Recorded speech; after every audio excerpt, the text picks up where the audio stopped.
The John Doe Radio Show.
1, 2, check. 1, 2, 3, 4.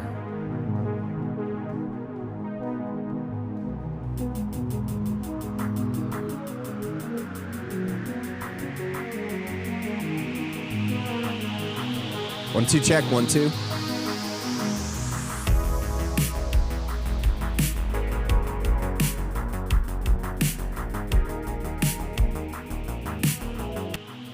One, two, check. 1, 2. 1, 2, 3, 4, check. Give me a second here, guys. Make sure I got everything right. 1, 2, check. 1, 2. 1, 2, 3, 4, check. Give me a second here, guys. Make sure I got everything right.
Please have a seat right over here, sir. Yes, sure, you could smoke that doobie. Of course I have a lighter. Yes. No, of course not, sir. I'll get that for you. And your wife? Yes, she may smoke that also. I'll be back with your edibles. Remember, it's a 2-drink minimum. No alcohol.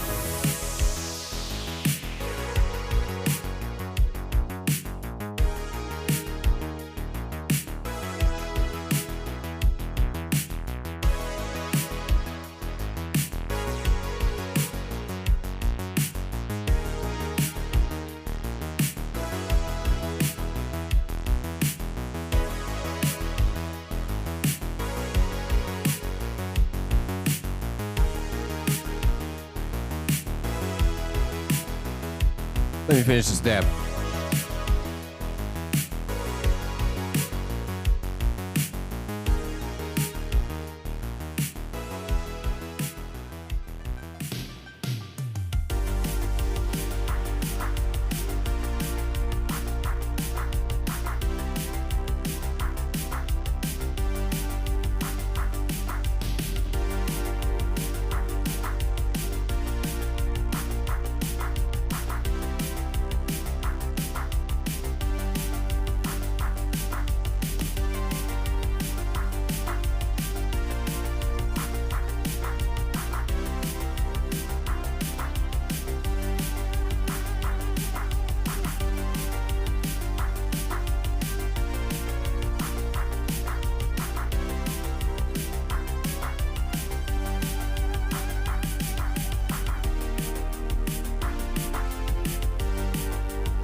All right, let's get this going.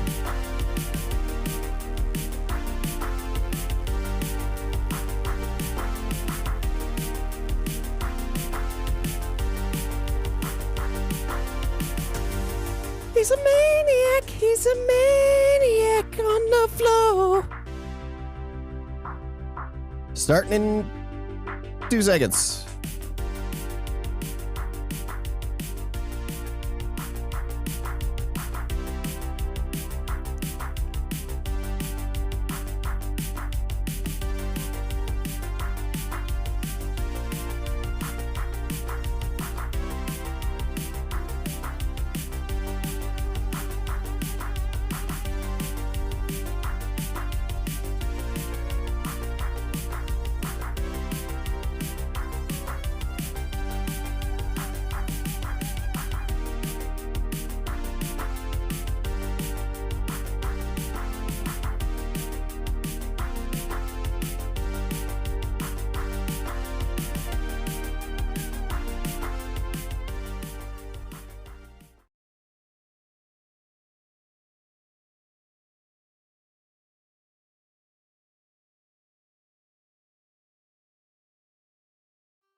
listening to the John Doe Radio Show.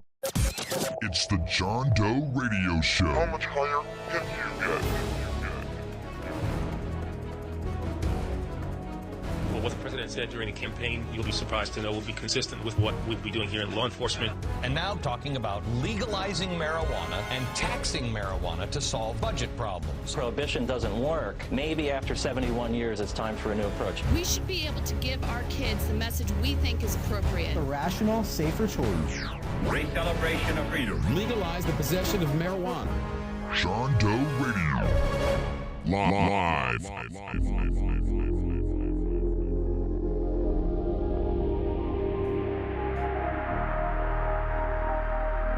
Good morning. Welcome, everybody. Hope you had a fantastic weekend wherever it was you were at. Beautiful day starting at 10 a.m., possibly 11 a.m. JDR, Monday through Friday. Right here with you. Get down. Flap them wings. Get that Dr. D energy up in here. What? Yeah. Wait, I can't dance with this mic right here. All right, everybody. 1980s film. Pretend you're in it.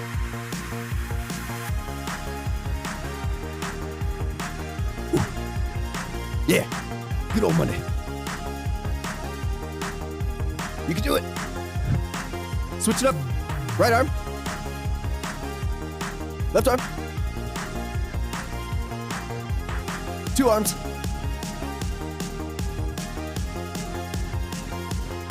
Woo! All right. Now that we're ready to go on this beautiful Monday, hopefully you, like I said, are doing fantastic. We have news to catch up on. Cannabis-related news. Maybe other stuff and things as things go on. As I look up, see myself, it's like the soundbar, me. Soundbar, me. Soundbar, me.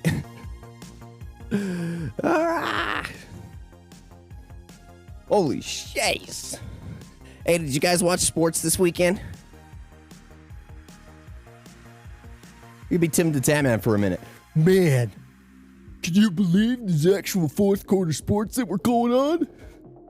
That was horrible. I'm sorry, Tim. Don't hurt me. I got a tattoo too, see?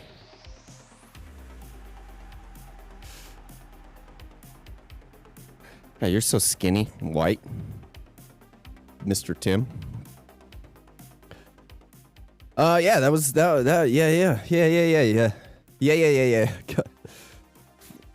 Just gotta calm down now, man. My body is like, what are we doing here? Are we doing weed? Are we doing the radio show? Or are you doing goddamn exercises? Dude upstairs, the little dude in charge of everything, the whole production team upstairs in the brain. He was just slamming the eject button the whole time we were doing that. He's like, we don't have the power, Captain. We just can't do it. Shit. But yeah, that was. I had fun yesterday. I know some of you maybe not interested in football or the big game and that awesome stuff that sports has to offer because you just don't connect with it. It doesn't plug in the hole. Don't get anything from it. I get it. I do. But since I am a man of culture and far ranging tastes, experiences, and knowledge, I appreciated it. It was beautiful. I'm not saying you don't have a wide ranging taste and knowledge, it's just it does not include sports. That's okay. Basically, after this year, when Tom Brady switched teams from the Patriots, we'll get to. I'm not going to talk about this for that long. Hold your horses. I see Bike right now going. Sports. he switched teams from the Patriots to the Bucks and took them, and then Gronkowski was with him too, to the Super Bowl this year. Went 7-5 in the first half of the season, and then 7-0 in the second half of the season. The dude is... Bike said it's M for masshole and shut the up. Yeah, it's pretty amazing. I hate Tom Brady for really one simple fact, and that's that he beat the Broncos so much. And just tore us up, you know, ripped us a new butthole. But we did pretty good against them, especially at home. Not anymore this year. Last year. Next year. The year after. We're probably going to struggle, but that's okay. The commercials were fun. Basically what I'm getting into is it was a nice breath of fresh air, I guess you could say. That seems weird to some of you, but the commercials and everything else included, it was just a nice way to shut off the brain. It's kind of a way to look at sports anymore. I used to sit down on Sundays when you work the 9-to-5 job and you just need to get away from it. And Sundays were kind of that day where I would sit down and watch a NASCAR race and just shut off the brain. I mean, literally, like a left turn.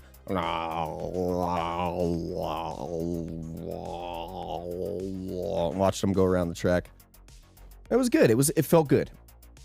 That's not for everybody, but hopefully you do find that thing where you can flip the switch and get away from things. Because you can't be of any value to anyone else if you're no value to yourself. Taking time for yourself, using that valuable time to reinvigorate yourself, do the things that you need to do to be able to get back to the plate, serve the people that you're supposed to be serving, taking care of, and having the fun that you do in your life. So find that spot, no matter what it is. Sometimes, you know, just like that lemon commercial, feels like that was like the lemon commercial felt like we were attacking Colorado, is what they felt like. You know, we have like hail here in Colorado. It's the hail capital of the world. Yeah, but the lemons were coming down. Take those lemons and make some lemonade. Non-alcoholic. Because we don't drink here at JDR. All right. Feel comfortable with my hood up. Today, JDR News, we've got, by the way, big thanks to Get Seeds right here. Make sure that you yourselves can go get seeds right here. Like getseedsrighthere.com. Or if you would like, there is also a link that we can get you if you ask for it in the chat. Getseedsrighthere.com for that link. Chris, I got a good question for you. If you can hear the podcast right now, does the mic sound all right? I messed with it yesterday, and it's so hard for me to like listen into myself. It feels overblown. So I'm looking up at it, and it's way higher. Sounds good? All right. Here's what I'm going to do. If I go back and listen to the recording. Lighting is great. Lock it in. Yeah, when they're both dials.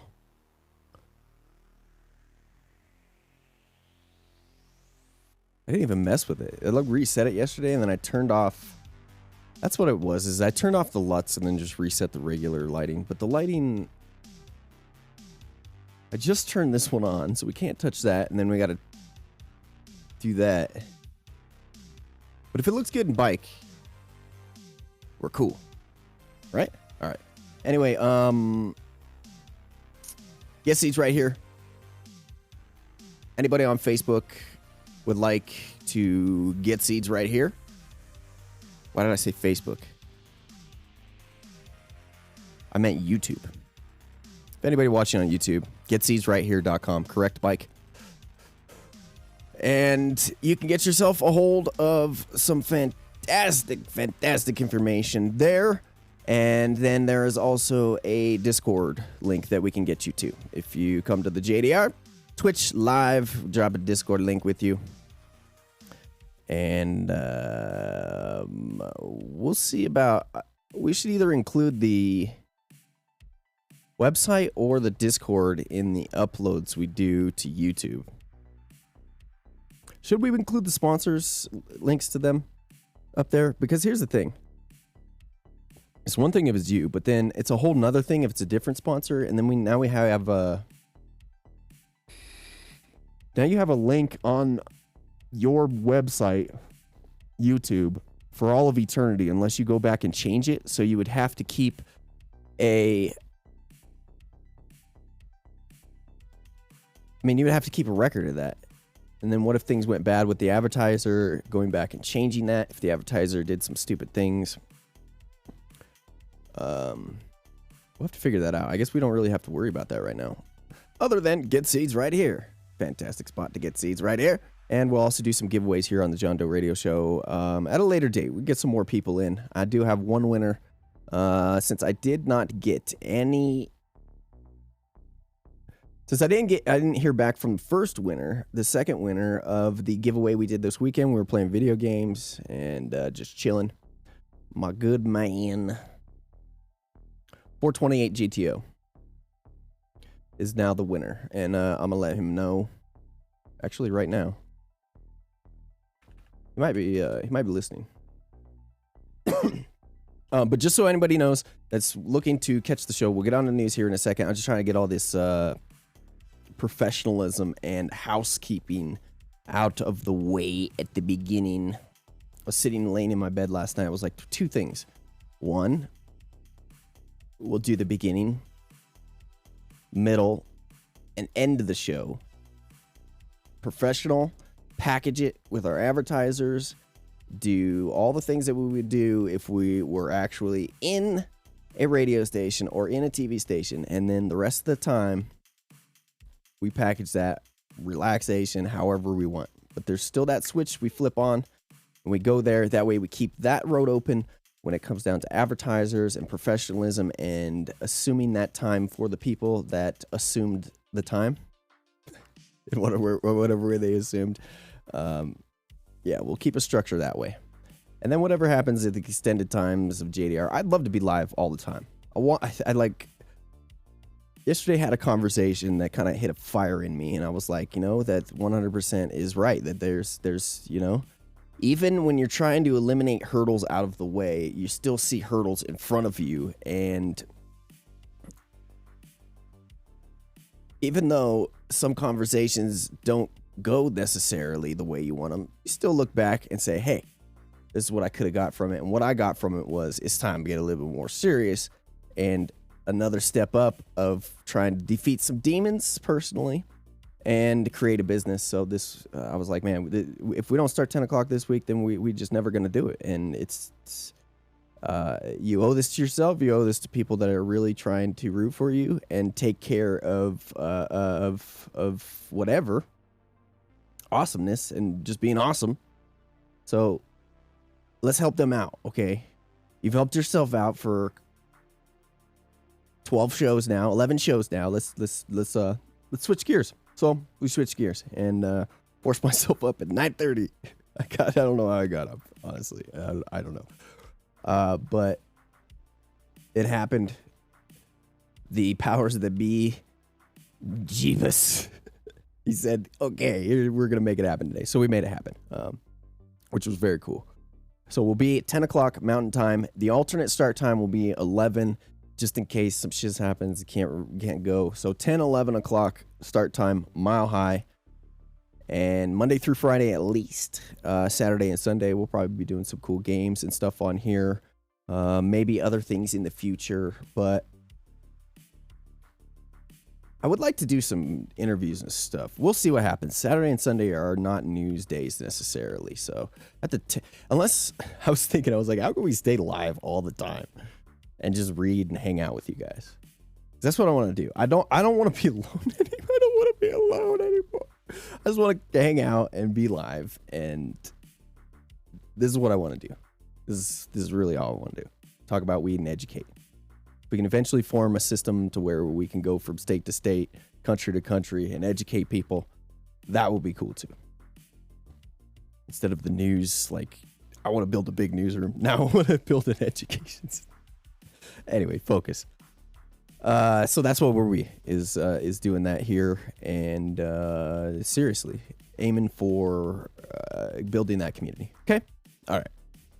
Thank you guys for hanging out with us and put up with me all this time. Most of the people that listen to the show have been listening for a long time.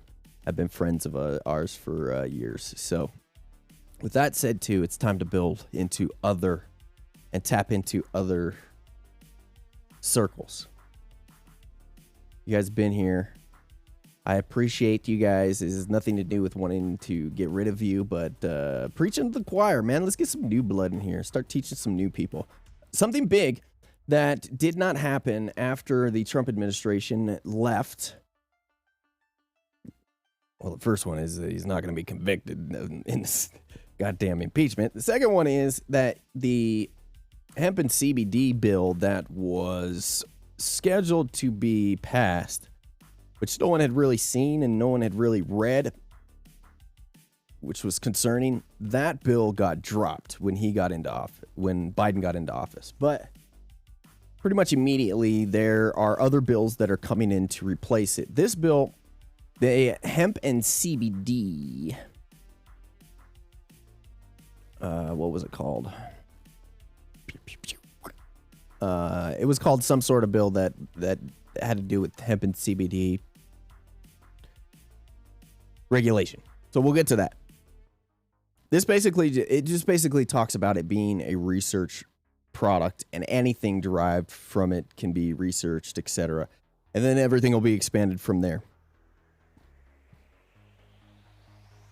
What happened with CBD and hemp and why we're in this position and why cannabis seeds are all-inclusive kind of at this point. There's no real definition. It is hard to argue, and I'm not challenging anybody here. It is hard to argue at this point the separation between seeds. Okay, if it ends up being in the cannabis family, that from the seed, it's almost impossible to identify that seed and what it will become and what the possibilities are of that seed if it is not popped. So, with that said, it is hard ultimately to it's hard to put a definition of regulation on this type of thing with marijuana growing a plant that will flower and will give you a recreationally smokable product versus a seed that, if planted, will give you textiles, fibers, etc., whatever it is, non-smokable recreational product. There is an attempt to define the differences between these things, but we just aren't here yet. I have a stroke there? Jesus Christ. We aren't there yet when it comes down to that. So that is what is attempting to be done right now. And it's going to happen probably in multiple bills. One of the concerns that I have right now is that these bills in certain ways, because definitions are so ambiguous, they become overreaching. Not overreaching is what I'm trying to mean. That is a concern, but they become overlapping. You know what I'm saying? And there are. We'll see what happens. The good thing is that it would be.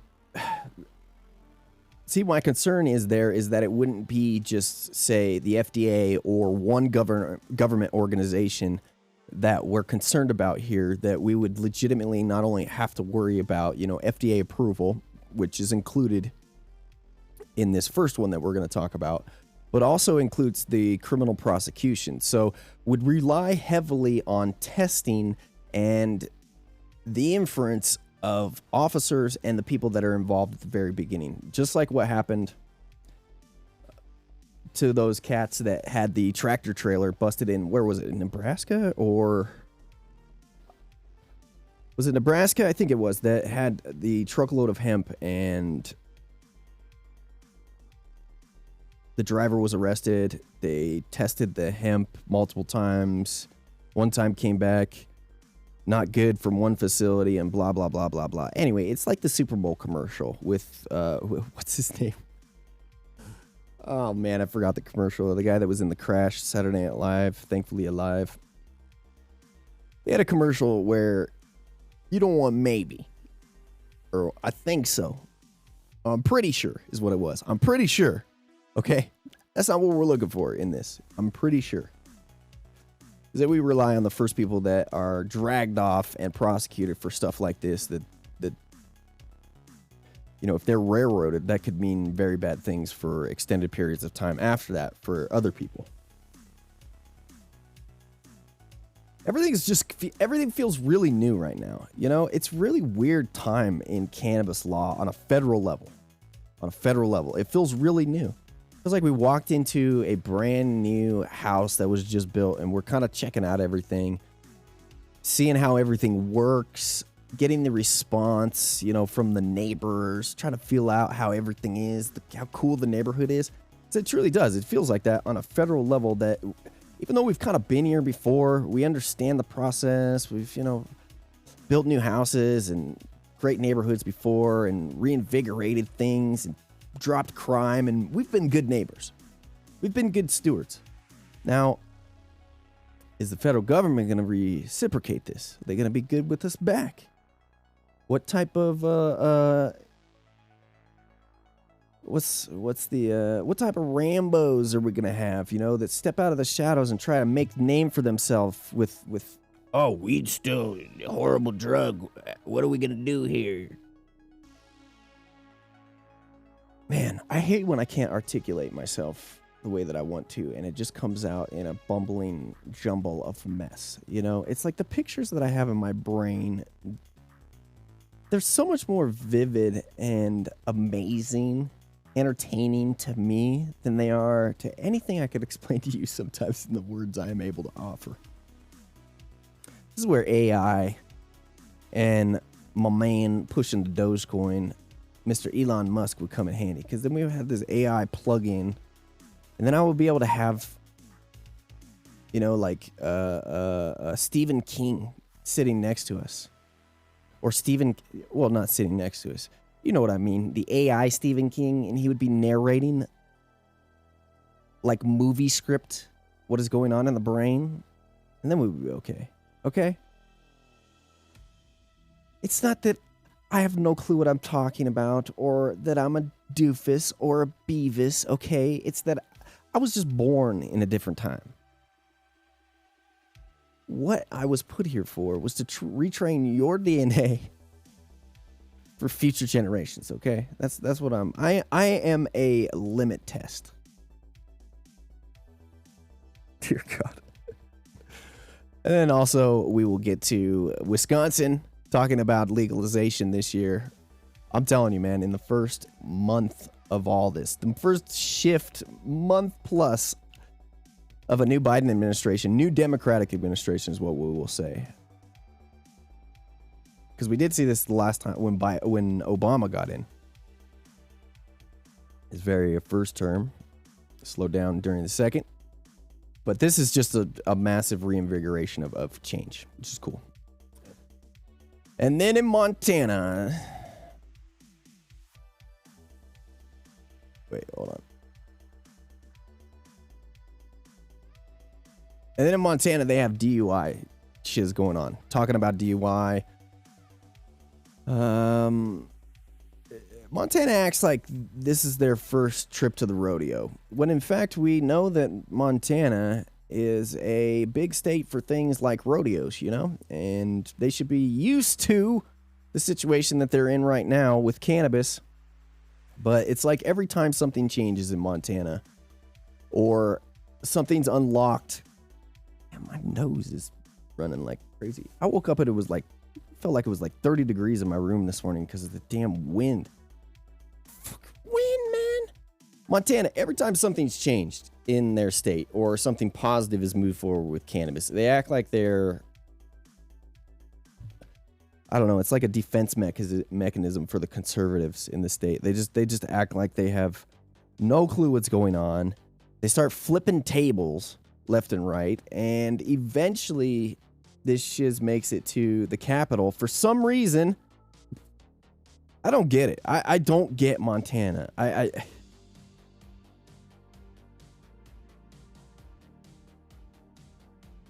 wanted to like Montana, and I really kind of do like Montana. You can drive like 150 miles an hour through the state. Maybe I should have learned, man. I had an ex in broadcasting school that went to Montana, and it was just nothing but a problem from a distance relationship situation. You know what? You haven't given me shit, Montana. Nothing. There's been nothing now that I think about it. And I still try and like you. I've still tried to serve you, give you information, educate the good people of your state. We took in... wait. Slow the roll a little bit.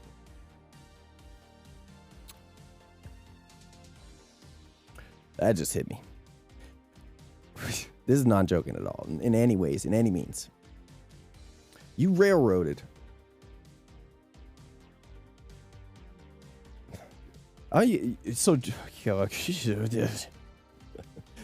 like three people in this world that are like a brick wall when you come to try and talk about them for emotional purposes. When you try to get serious. Jenny Cush, Montana, got in trouble, came to Colorado, make herself a better life, and legitimately everything I have ever heard about Montana has just been a pain in the ass when it comes to cannabis.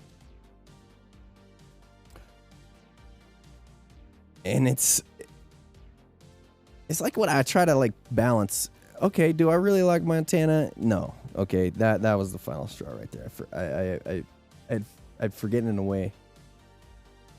Montana contributed to that mess. So, fark your couch, Montana. Anyway, we'll talk about the DUI thing. I'll give you a background on lawyers' perspective of how we were taught here on the JDR of what happens with DUIs in states that have legalized cannabis. What's the difference between a DUI besides alcohol and drinking, etc. But legally speaking, what is the difference between the DUI cannabis-wise and DUI alcohol-wise? Because there is a difference on how those are prosecuted, and you have to have the law with cannabis specifically worded a certain way, separated out from the DUI law in order to have an effective DUI law, quote-unquote effective. Effective in the eyes of the courts, and effective meaning that it's a legitimate law and can be measured and is not something that is left up to the judgment of another person. Scientifically measured is what we're talking about there. That's the important part, because not every law is like that with cannabis DUIs. All right. In Colorado, I had to kind of fight that out and learn this way, the hard way, if you were a prosecutor, why the current structure does not work. Okay.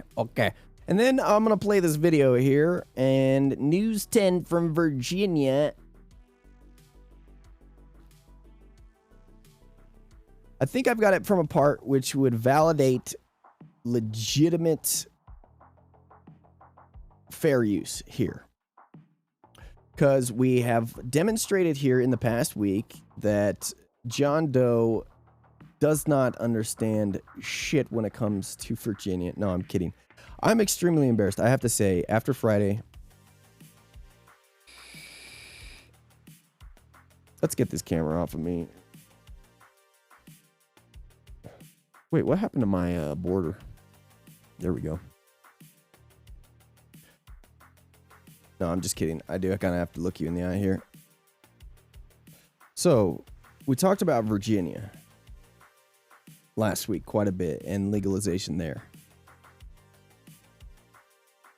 And my analysis was wrong basically when I told homie from Virginia that I didn't think that this would pass at all. I had a complete misunderstanding of how the system works in Virginia and how things can be rolled out.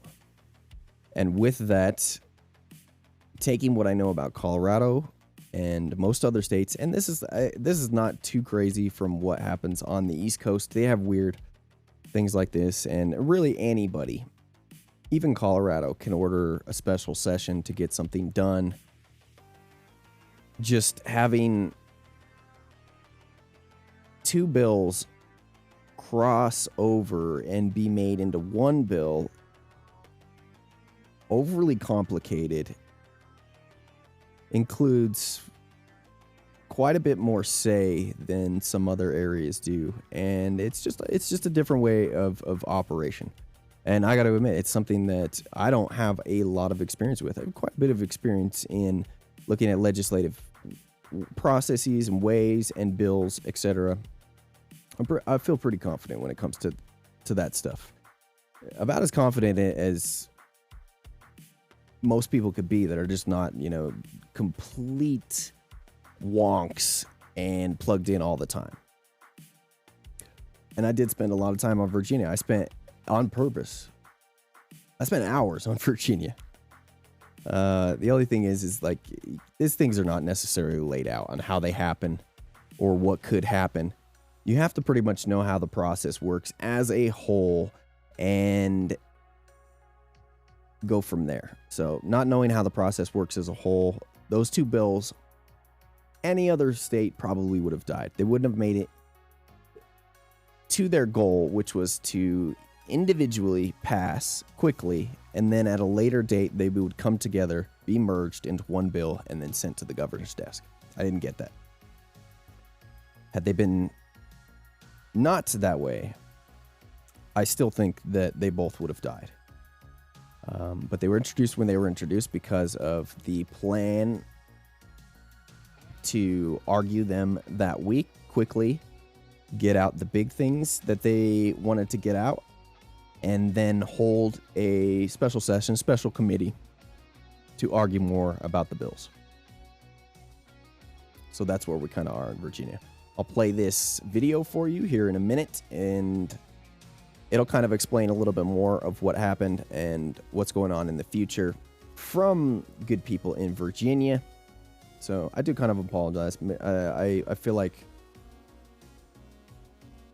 it's the first time I really misunderstood how something was going to happen, and should have said, okay, well, man, I don't think I did say, hey, I might not understand this.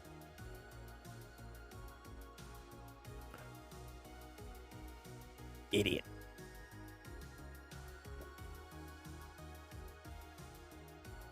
This kind of shit hits me right in the gut too. It's like, I messaged Bike too. I was like, man,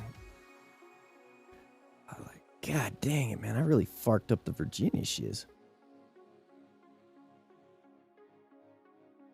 You can tell from my demeanor change here that I'm like, all right, did I say everything I wanted to say? We're serious. Anyway, we'll make sure we correct that in the future. Hopefully it does not. I think the one thing that we've been able to do here on JDR that nobody has been able to shit on us about ever is accuracy.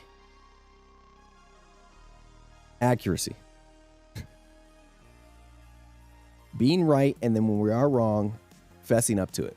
Okay? This is the one spot in the entire world outside of Marijuana Moment, the one spot for cannabis information that you can trust us to be right. We've never been shit on for that, okay? I'm not going to start now. I'm proud of that, okay? All right, let's get to this Virginia. Turn this down a little bit. Laws in Virginia are different. 428 GTO.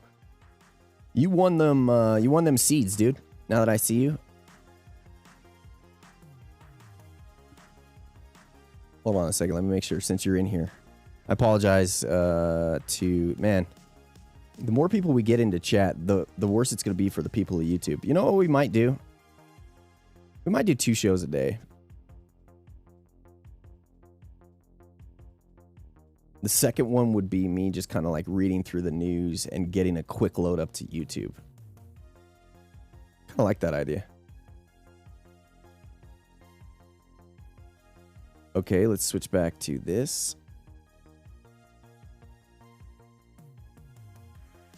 Okay. Here's the deal.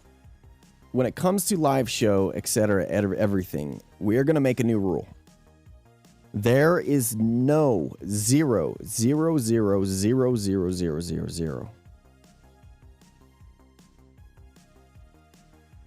Zero attempts can be made to look at personal information while we are live on JDR. Period. Okay? That is a new rule. It is the gold rule for me and for anybody else that comes to where... Oh, and I was also thinking that adding other people to the channel, like, so I could get somebody that anybody in the world could have a mic. They hook it up, and then through Discord, like legit, I could have somebody in this little spot right here that's live on Discord, and then it's no difference. It's like they're sitting here in the studio next to me.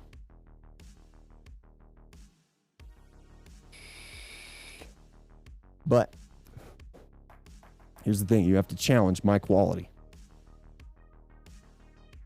You have to challenge my quality on a time fill, education, entertainment. Can't look like shit. The video, meaning. And we do have some standards. That's the deal. We're gonna keep it professional. And I dropped the stupid thing down to 720p today. What? Wait, you're out? No, Chris, we'll talk. No. You're in a separate group of situations here. Don't worry about that. Man, I got like 5 things I want to do at the same time, and it's causing me to run into a brick wall. That's another thing. We need a producer, we need a video person, and then we need content creators.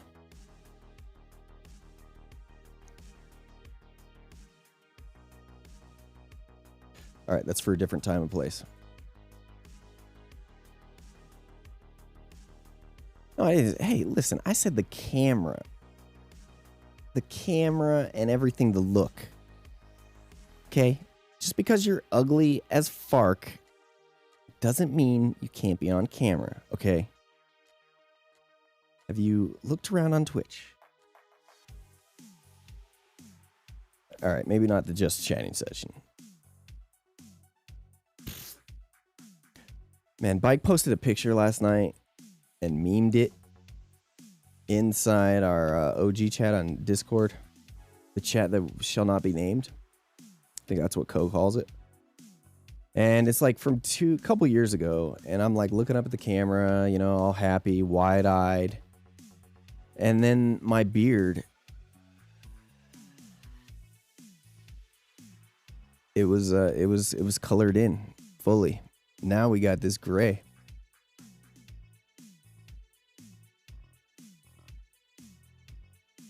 What up, foxes and soxes? Man, we have got to... Gentlemen, since it's just us here, really, I mean, is there anybody else besides 428 GTO in this chat that is not a literal friend of mine right now? No, I don't think there is. Guys, we got to pull in some new custies, okay? We have to get the custies in here. We have the Discord that we can have centralized. We got to get this spot be in the community. I'll be live all the time. If we keep people in here, even 5 to 10 people in here all the time, I'll go live all the time.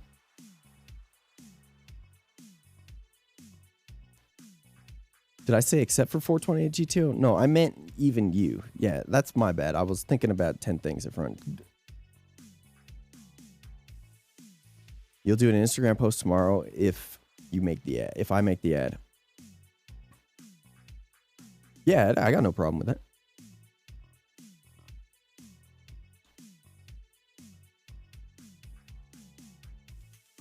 The thing is I don't think that this is something that is just benefit me.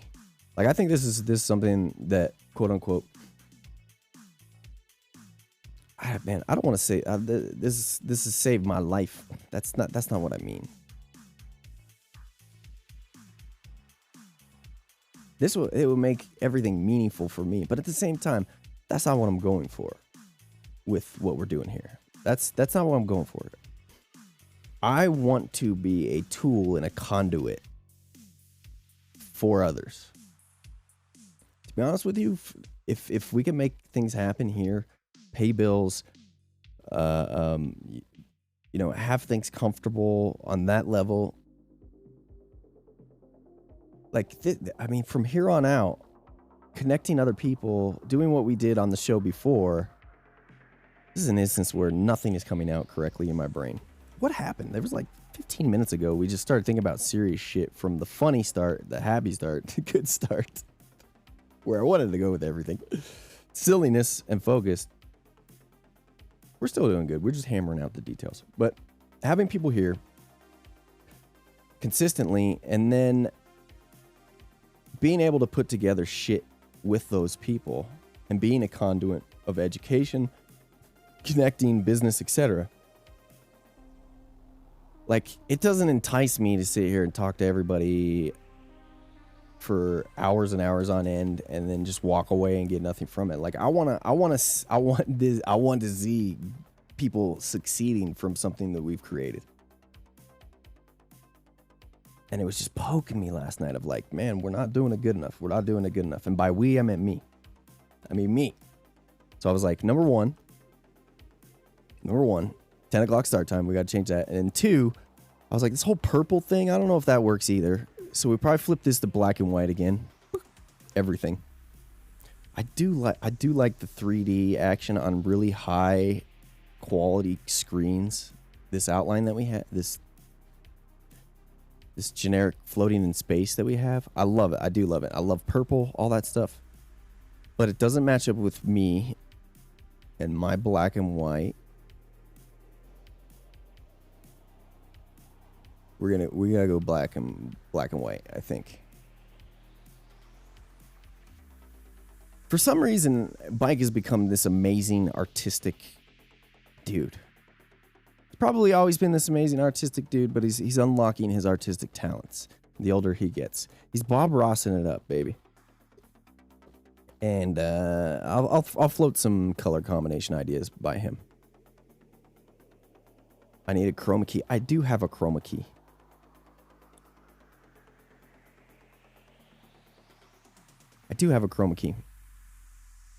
Here's the thing.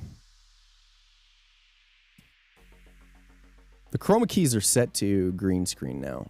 So, hold on. People want news. We could have done this at the end. Hold on.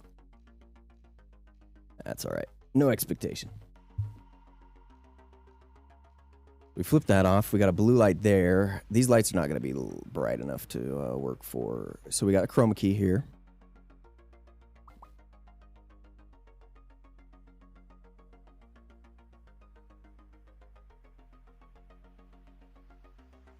The issue with the chroma key is it's got to be super bright, and it's got to be separated back here more. So like this light right here, if I moved it back and highlighted the background more, it would separate me, and then we would have a cleaner cut there. The camera is also, with all due respect, because this camera was paid for by our sponsors and our amazing people, Mr. Bike. Gets these right here, and it legitimately can't get. I don't know if you can get. I was amazed he even got this. I can't believe that he even got a camera. The camera's available online today. It's people zooming it up.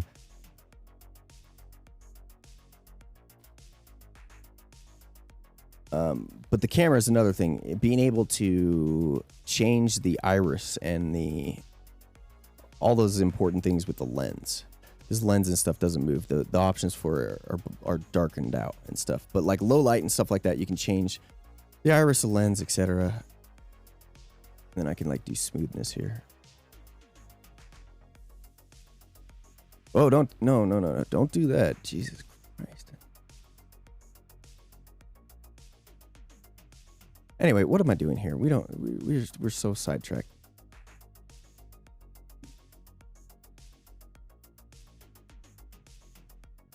Back to it, focus. Anyway,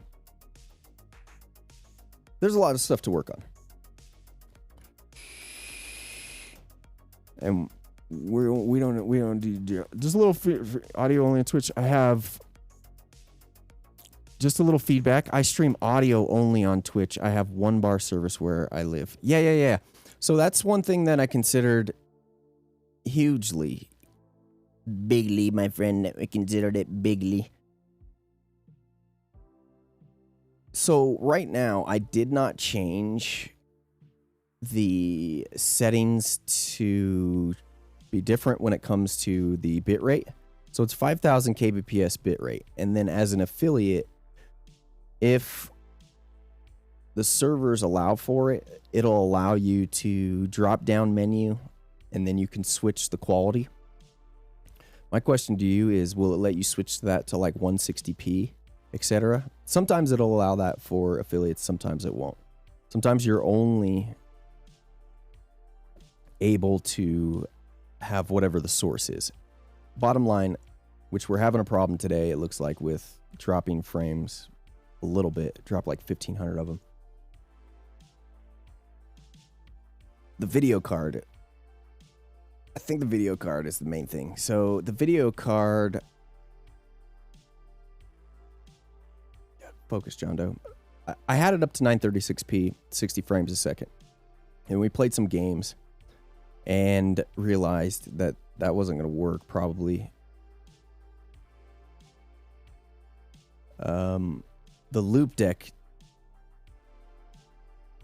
added a little bit of a curveball to the mix. So I don't know what it is, but like anything extra other than the OBS, the game,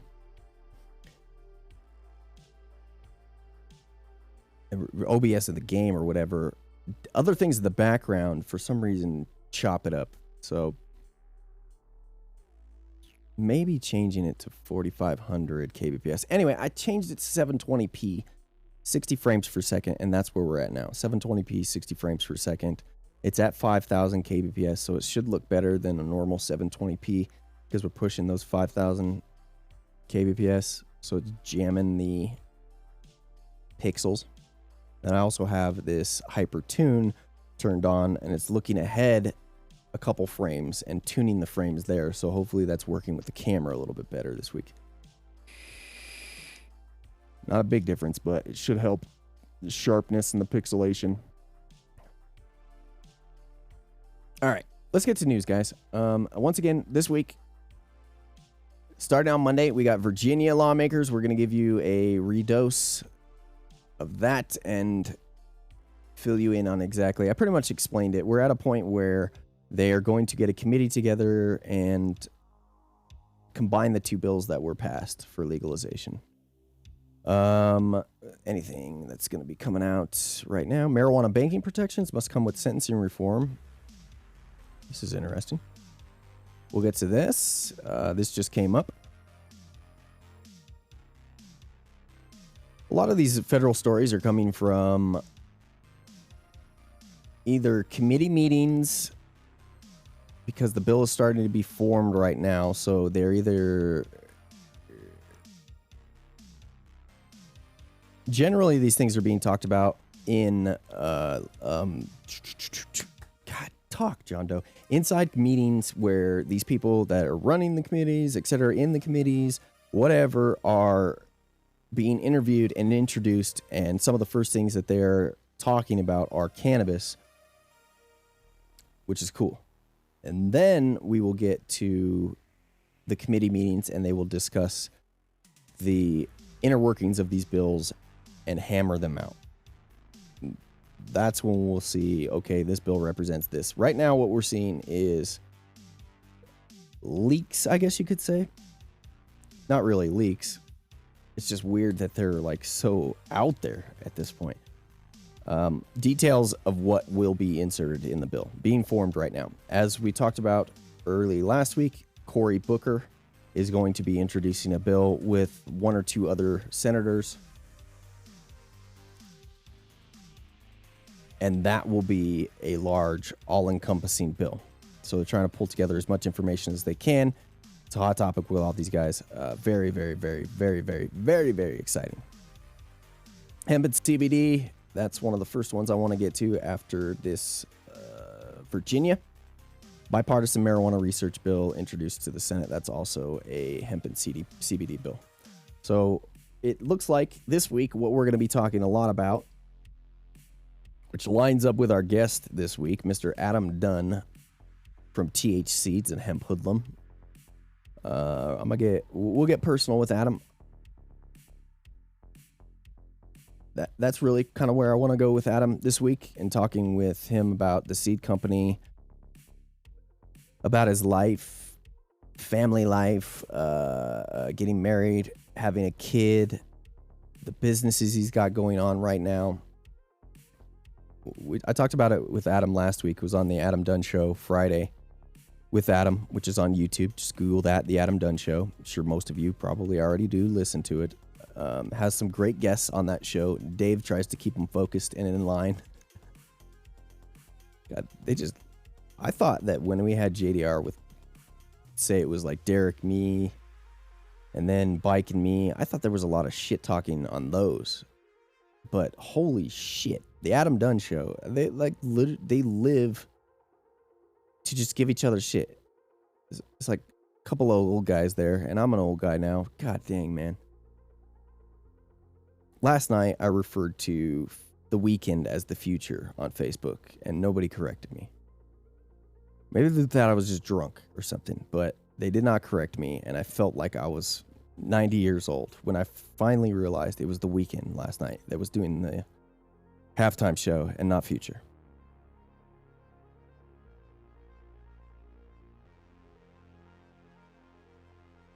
Kind of rocked my world, to be honest with you. Number one, not being up on current music. Anyway, whatever. CBD is going to be a big thing that we talk about this week. CBD and hemp and the rules that are coming up for that and what everything on that end of the system looks like. We don't want to slack on that. We don't want to concentrate on the recreational side of things. There's a huge, huge, huge, huge, huge side of CBD and textiles, etc., that we are missing. Marijuana baking protections, which is also another situation where they're talking about in the Senate Banking Committee. Discussions and proposals for changes. And then Wisconsin governor going to include legalization in a budget proposal next week.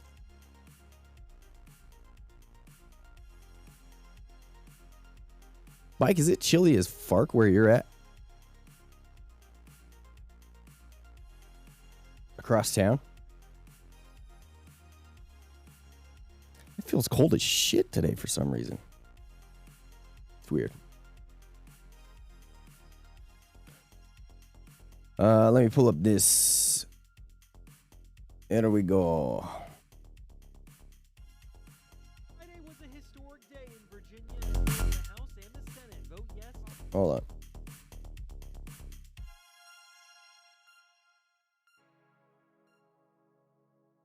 Vote yes to legalizing marijuana. Hold on. Why is that not? The House of Delegates voting on their bill first, with Democrats leading the way. This bill provides social equity and helps improve those communities who have been most impacted and harmed. Go back. Sorry, guys.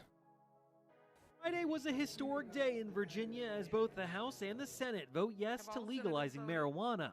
The House of Delegates voting on their bill first, with Democrats leading the way. This bill provides social equity and helps improve those communities who have been most impacted and harmed by the prohibition against cannabis. Republicans in the House failing to slow the momentum. They say legalizing recreational use for adults is not the right choice. Employers in my district said they don't want to hire people that do marijuana because they just lose their I don't want to hire people that do marijuana. motivation to do anything. Later in the day, This is the most lazy ass, like we talked about last week about that same representative, not the same representative for Virginia, a representative for Virginia giving the most lazy argument with cannabis. You know, it's like, if you're going to come to the table, first of all, come correct, mother. Second of all, if you're going to come to the table, come with something that is a well thought out, arguable statement. Saying that stoners are lazy and are going to lack motivation when they get high is them saying these things shows me that Virginia has no ammo or has nothing else besides the fear and the anti-drug war, the anti-drug campaigns that the drug war has put on them, and they have been given and haven't changed those one single bit. Not that surprising. It's a little surprising. It's a little surprising because the needles, which like these each individual representative being a needle, refer them to that, generally, it's a little bit easier and better at like getting in and poking very sharply. And sometimes it kind of gets through rather than say what these guys are acting as a whole now, working together. They're all picking up this huge hammer and slamming it down together. Which is interesting because that's the old way of doing things. We have seen with drug warriors, they've kind of separated from the pack and talked about individual arguments and not overreaching ridiculous drug war stats bullshit that's been spewed. They actually can, give a few facts, give a topic and a statement that is based on thought. I'm trying to pick my words right because it's like all of these arguments can be proven wrong, but at least some of them have some sort of factual basis to them. That's where I was looking for. There's no factual basis to what some of these representatives have said, and that's their argument. Either the news has completely caught them off guard, or we watched, just bad representatives get up and defend, and we haven't seen the good ones, but God, the Virginia. Senate passed their version of the bill. Now both chambers need to agree on the same one before it can go to the governor's desk for signing. Senate Democrats praised the bill for erasing certain marijuana-related charges and convictions. Our Commonwealth's prohibition on cannabis has clearly failed. We've had hundreds of thousands of Virginians branded as criminals and disadvantaged in a myriad of ways. Retail sales would not begin until 2024, a year after the governor's 2023 target. It's expected to be a cash cow, though, through taxes. But most Senate Republicans say it's still not worth it. Oh, I forget. We are getting $300 million. Oh, if I forgot about that, we're getting $300 million. At what cost to our future are we getting $300 million? That's also a made-up word. Made-up. I'm just making up shit here as we go. That's also a made-up number. $300 million,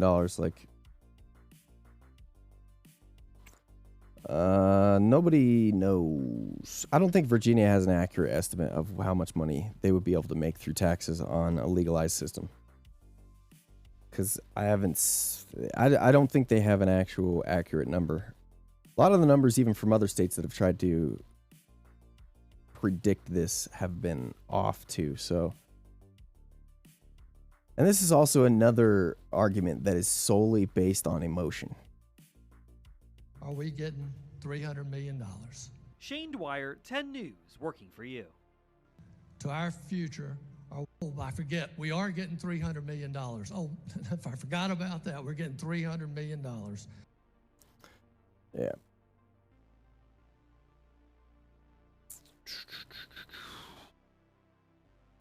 Virginians have been in clear support of this issue, and while today's historic votes seek to put this majority public opinion into practice, there still remains much work to be done by normal.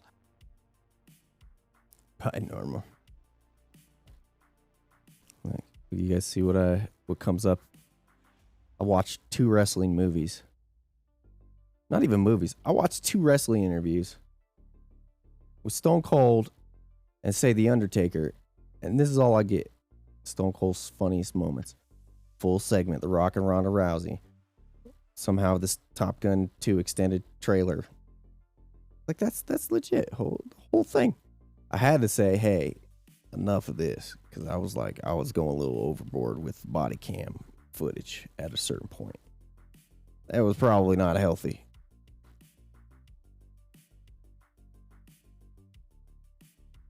I think I've seen like every single body cam footage video that's come out on police activity, that website. So that's where we're at in Virginia. So if you are in Virginia and you do understand how everything is happening and how everything is going on, make sure that you're keeping me on task and up to date of what's going on. So that's where we're at. We're at a point where they're trying to combine two bills.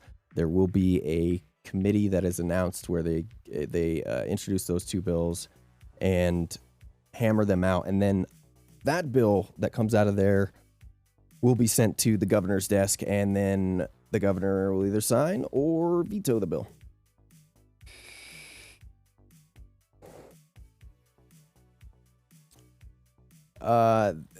Man, I still think no matter what, when it comes down to it, the situation in Virginia feels very, very shot from the hip.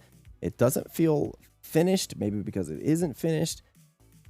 And it just feels very hollow is the problem. There was not a lot of time spent on it.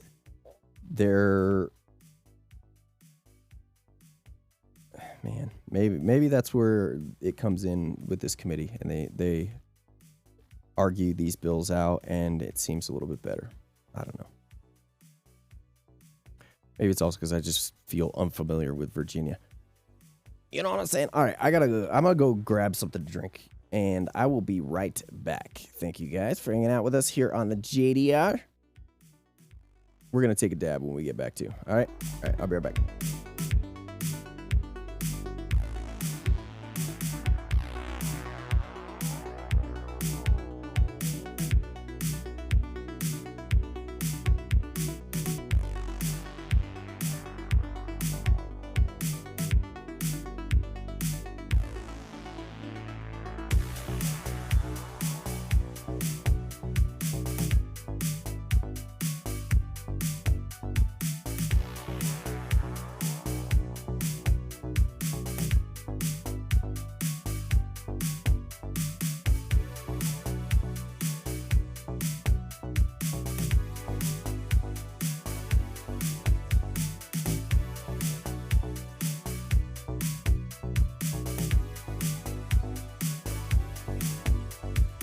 Live.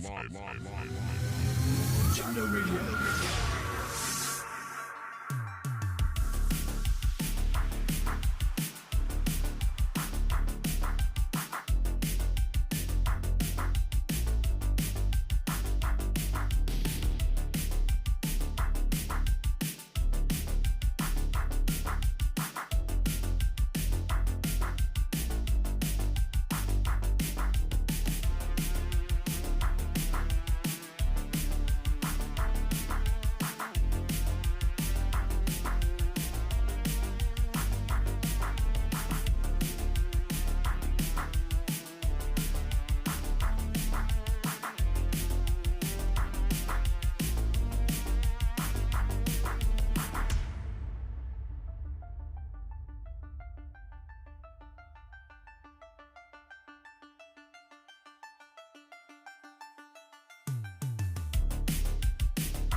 All right, let's take a dab.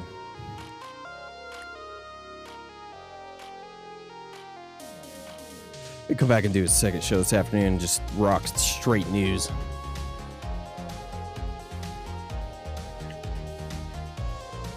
A no bullshit news, top to bottom.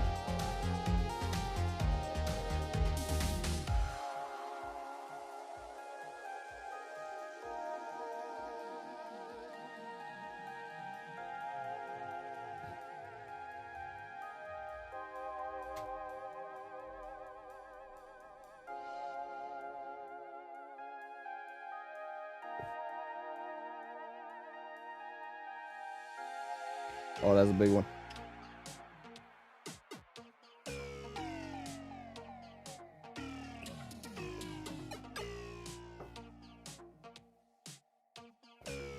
We ran out of steam.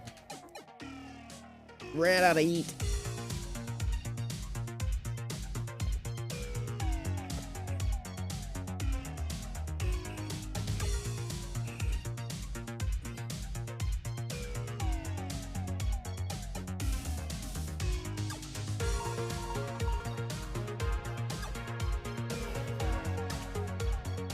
All right.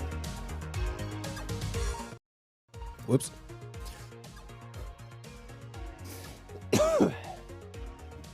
Man. So Bike last night goes, step outside. And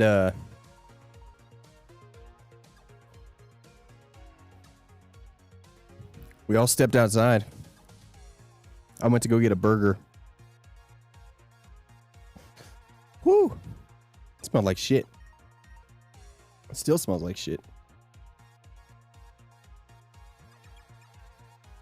And for some reason, it's cold as shit. Oh, wait. I forgot to turn off the heater. Hold on. Give me my leg.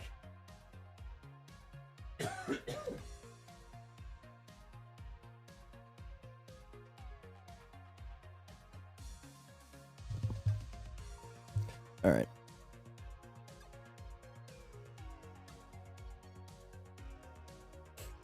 Man, we need one of those chair sponsors.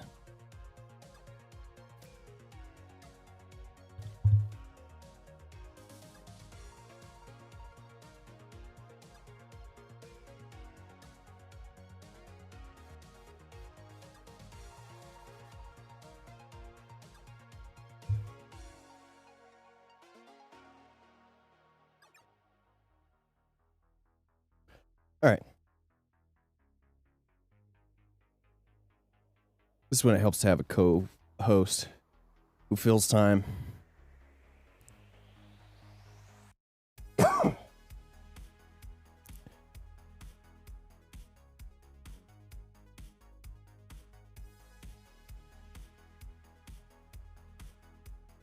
Bipartisan group of lawmakers reintroduced a bill in Congress on Thursday that would allow hemp and CBD derived from the cannabis crop to be marketed and sold as dietary supplements. The Hemp and Derived CBD Consumer Protection and Market Stabilization Act is the third piece of cannabis legislation to be filed so far in the new 117th Congress, and it would provide the hemp industry with critical regulatory clarity as federal agencies develop rules for CBD marketing. Under the proposal from Representatives Kurt Schrader and Morgan Griffith, who filed an identical bill last year, hemp, cannabidiol derived from hemp, and any other ingredient derived from hemp shall be lawful to use under the FDA Cosmetic Act as a dietary ingredient in a dietary supplement. The bipartisan duo also have 17 other original co-sponsors signed on to the latest version of the legislation. Lawmakers have pressured the FDA to adopt regulations that would provide for such marketing since hemp was federally legalized under the 2018 Farm Bill, which is 2018 Farm Bill is what kind of made everything ambiguous. The ambiguously hemp and CBD duo.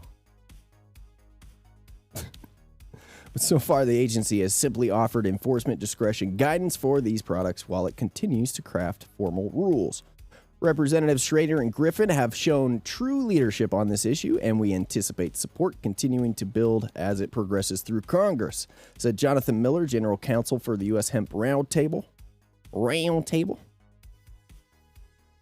The organization's working collectively to establish a trusted marketplace for ingestible hemp-derived ingredients applaud the bipartisan approach on this legislation. Last month, as we mentioned, FDA withdrew draft guidance on the CBD enforcement that it had submitted for review to the White House under the Trump administration last year. They were like, oh, shit. We're never going to get this passed now. They're like, oh, we better start over. It's a new guy. Quick, replace the bill. Sons of beaches. Yo, this music is not doing it for me today. But this is what we have. There were few details about what the proposal included, but it was expected to give the industry a better understanding of the federal perspective when it comes to marketing cannabis products. The decision to withdraw it came shortly after President Joe Biden was inaugurated, and his chief of staff sent out a government-wide memo calling on federal agencies to pull pending rules. The agency was mandated under a wait. Decision withdraw. I was looking ahead too much. Oh, okay. Got it. So basically what happened is there any rules that were about to go into place, he knocked those out. A lot easier to do that than to change the ones that have already been changed. So that's the first step. Agency was mandated under appropriations legislation enacted in 2019 to provide an update on the regulatory approach to CBD, and it did so in March of last year. The update stated that FDA is currently evaluating issuance of a risk-based enforcement policy that would provide greater transparency and clarity regarding factors FDA intends to take into account in prioritizing enforcement decisions. Goddamn government agencies with a mouthful of Also last year, FDA released separate draft guidelines that are meant to streamline approvals for generic oral CBD medications. Meanwhile, the U.S. Department of Agriculture, USDA, recently filed a final rule for the nation's industrial hemp program, and that is expected to be reviewed by the Biden administration, though it isn't formally on hold under the new White House Chief of Staff's memo, as is the case for the FDA's CBD enforcement guidance. With the new bipartisan CBD marketing bill, 3 pieces of legislation on cannabis issues have so far been introduced in Congress. Republican congressman filed one bill to move cannabis from Schedule 1 to Schedule 3, cultural substance death, another one, blah, blah, blah, blah. So the Schedule 1 to Schedule 3, and then denying benefits to veterans who use cannabis. This is a big one. The second one. The first one I don't see. I don't know, man. I gotta check into this first one. I don't know if that first one has a chance or anything. You know what I'm saying? Because I think basically what they're trying to do now, Cory Booker and all the stories we bring you, we've talked about positively. I think what they're trying to bring you on that side of things is what that pulling it from 1 to 3 would do. So that bill would become null and void. So, yes, nice try, but you failed. And then if you go on to marijuanamoment.net, you yourself can read this federal CBD bill.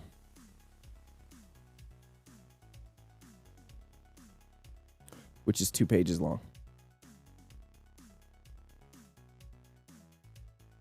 To make hemp and cannabidiol derived from hemp or any other ingredient derived from hemp lawful for use under the FDA Cosmetic Act.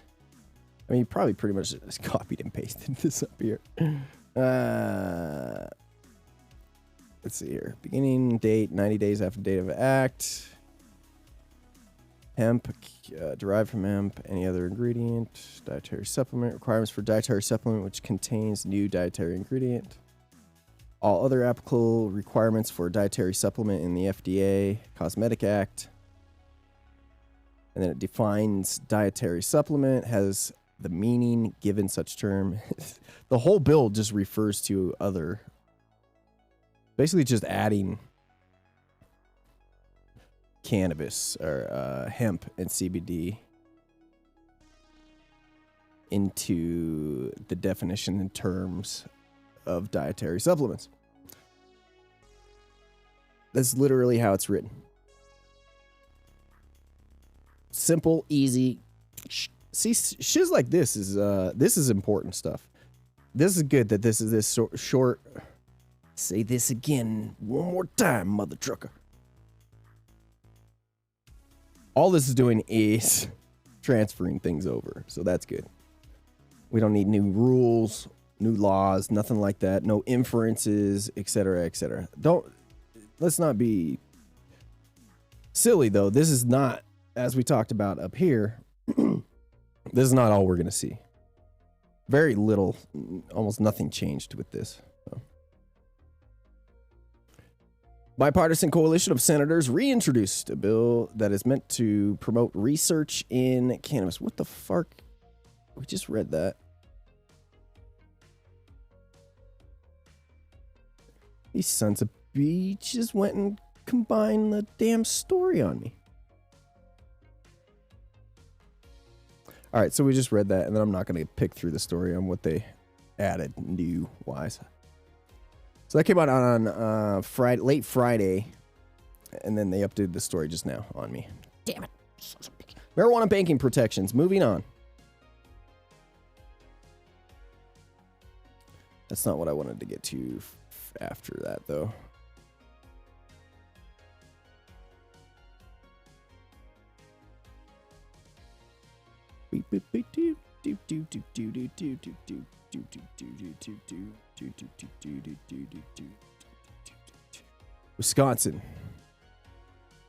Wisconsin governor going to include marijuana legalization in the budget proposal next week. Sunday unveiled a plan to legalize marijuana as part of his forthcoming budget proposal. Policy change, he said, reflects the will of the voters and would bring the state hundreds of millions of dollars in tax revenue that could be used to fund schools and equity initiatives. Legalizing and taxing marijuana in Wisconsin, just like we already do with alcohol, ensures a controlled market and safe products are available for both recreational and medical users, the governor said. It can also open the door for countless opportunities for us to reinvest in our communities and create a more equitable state.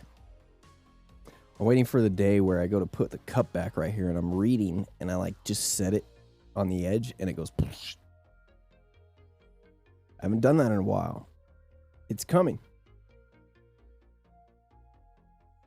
Evers first signaled in December that he was considering adding legalization to his 2021-2023 budget proposal, despite Republican lawmakers' steady rejection in recent years of more modest marijuana reforms. Evers in 2019 tried to legalize medical marijuana and decrim small cannabis possession in his first budget proposal as governor, but Republicans in the legislature stripped those provisions from the bill. The latest proposal sets up yet another partisan fight. The governor's plan, introduced Sunday, would legalize cannabis for adults 21 and older, allowing possession of up to 2 ounces of cannabis by Wisconsin residents, or up to a quarter ounce by non-residents. Why, this doesn't... See, this is stupid.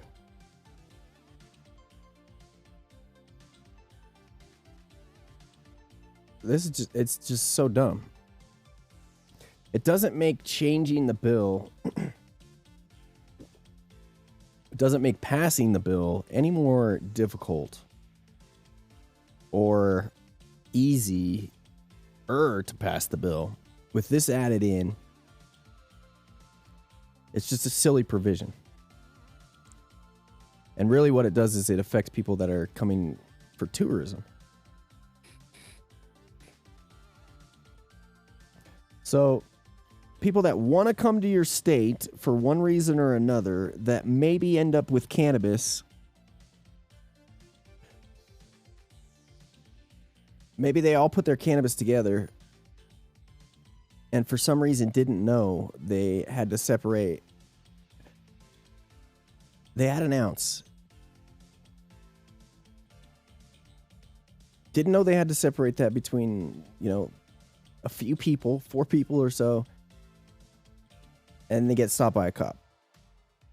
There's an ounce in the car. Somebody. Hold on, I'm trying to think through the bill so I don't get this wrong. Somebody in the car is going to be responsible for that, okay? That's just a ridiculous situation. It's absolutely silly. To have a penalty, it makes no sense.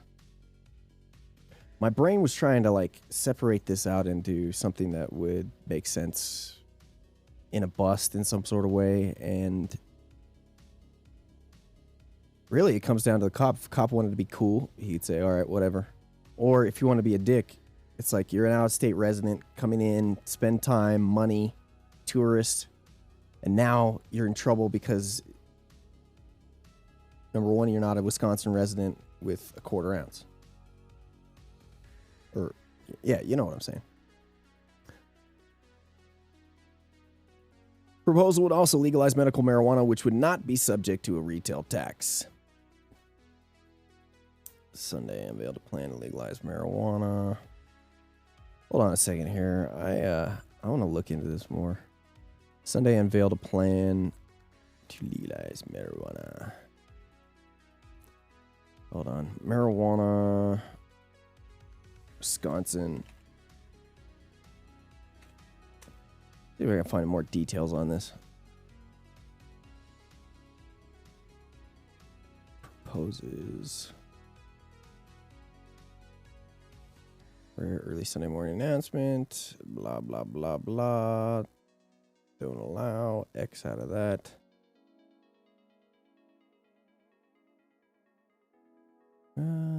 Is there a copy of this anywhere?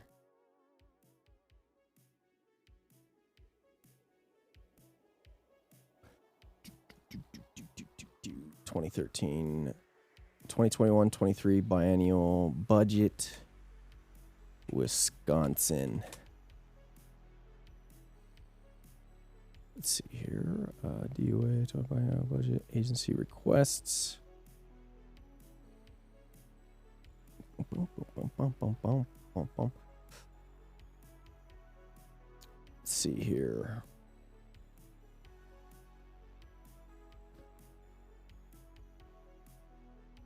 Agency budget requests. I don't think it is not going to be part of this.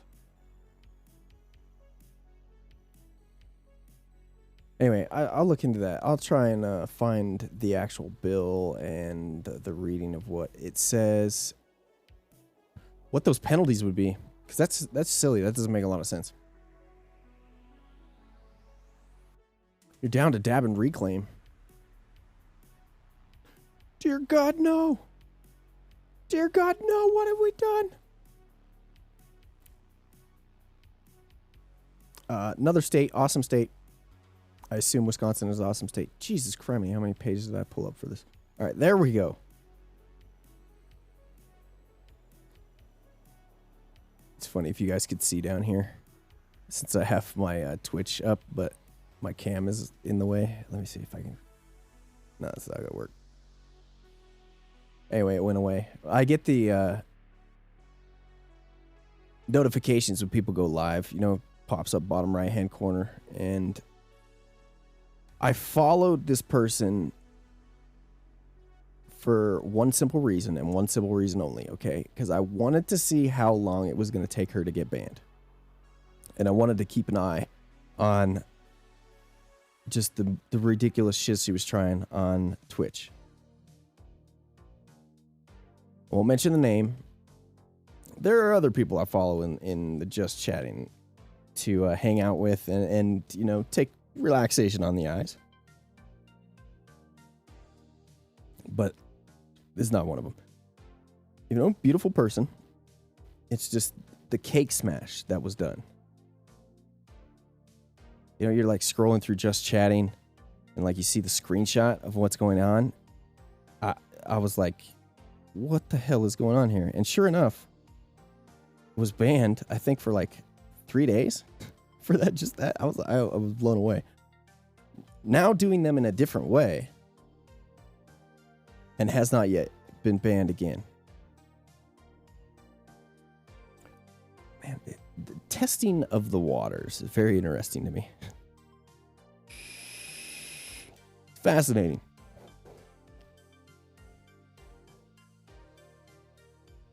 But they just came online. Wonder what they're up to today. New chairman of Senate Banking Committee.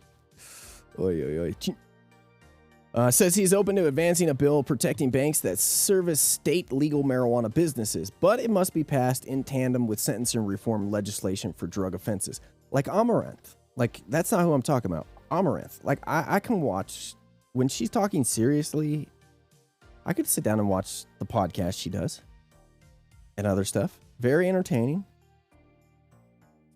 Very funny. There's good shiz on that side of things. Not memeing on that side of things by any means, okay?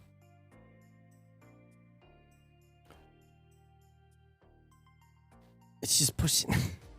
I don't think we move on. Wait, we weren't there yet.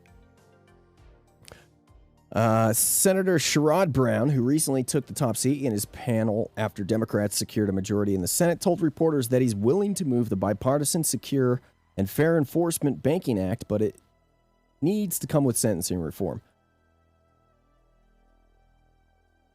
The struggles like these, situations to where we're having to add on sentencing reform, a lot of laws do get passed by adding laws and changes to budget proposals, etc.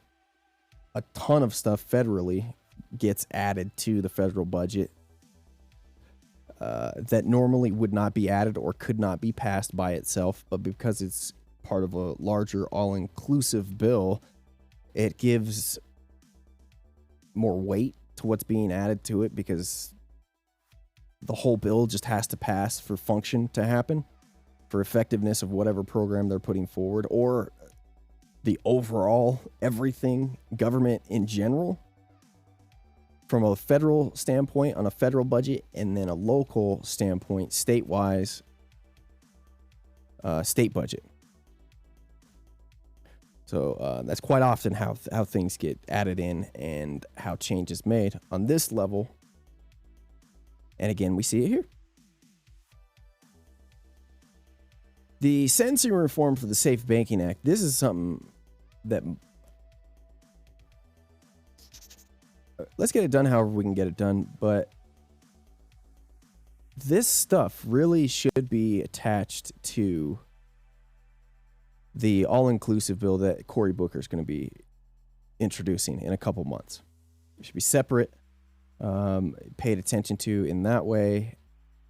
God, government is just so silly how it works, flipped upside down. And okay, if we can't get it done this way, we'll get it done this way. All right. Also, holding hostage the Safe Banking Act. Like, let's just pass this and get this working and have it okay for businesses in states like Colorado to do business with banking institutions and not have the banking institution worry that they're going to be prosecuted at a later date. The banking institutions should have confidence that they're not going to run into too many problems. But we have a situation, where a wild card comes in the last 4 years and changes things, asks for certain records, and then prosecutes because, they thought it was okay. It's like that Super Bowl commercial. That it's got to be solid. I don't think we move on to legalization the way that Colorado and some other states want us to, unless we really look more seriously at who's in prison for how long, those kinds of offenses. And we don't do one without the other. Who's in prison for how long for those kind of offenses, and we don't do one without the other, he said after having a meeting with Colorado lawmakers about cannabis issues. Oh, of course. Yeah, blame it on Colorado. Another thing with these separate discussions and acts and bills and etc. is, like we talked about before, multiple reasons why people are trying to get these bills introduced and laws changed, you know, all the way from a conservative point of view and conservative bills to trying to save the conservative viewpoint, introducing bills that kind of head off progression and stop them. The attempt would be to stop it in its tracks. Rescheduling cannabis. Half-assed bills.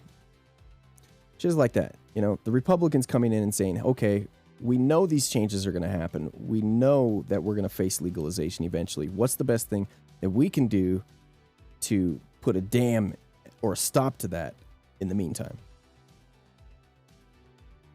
Brown, in comments first reported by Cleveland.com on Friday, added that if he does move forward with the Safe Banking Act, which would prevent banks from being penalized by federal regulators simply by working with cannabis businesses, it will be done in coordination with the Senate Judiciary Committee, which would have jurisdiction over sentencing reform provisions.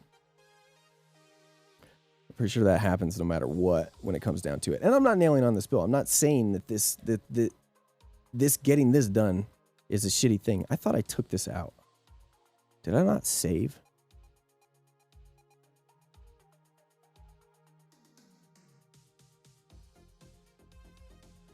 Wait, this is not the one.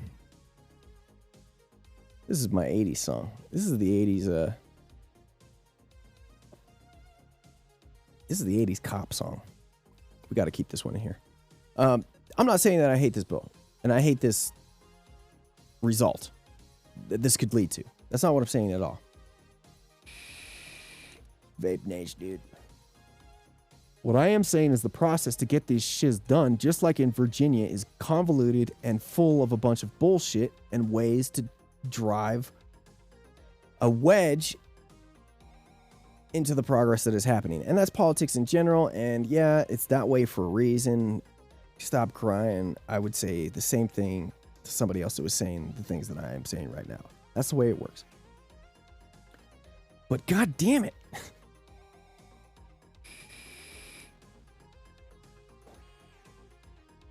There are times, legitimate times, for instance, the last 4 years of Obama administration, and whenever, what's that turtle's name? I forget turtle, Republican turtle leader, man. Mitch, yeah, Senator Mitch, turtle man. He's an evil turtle, though, because I like turtles. You know, you have people like this who stand in the way of what is trying to happen. Like it, and they do it for a long time. It's not just a short period of time, not 1 year, 2 years, 3 years, 4 years. It's the entirety of their career that they are in office with no limit. No term limits, nothing. And you have these stacks of progress and these stacks of bills and change and just a path of destruction behind it and proof that the changes that are trying to be made, that are sitting on your desk,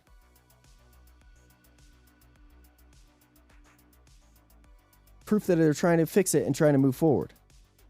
It just doesn't get done. So it's great when the opportunity is on your side. It's great when you have the availability to crack into a bill and change something bad when it's happening. But the ability to step in and prevent progress is massive in a lot of these everywhere, really. I shouldn't just single out one spot.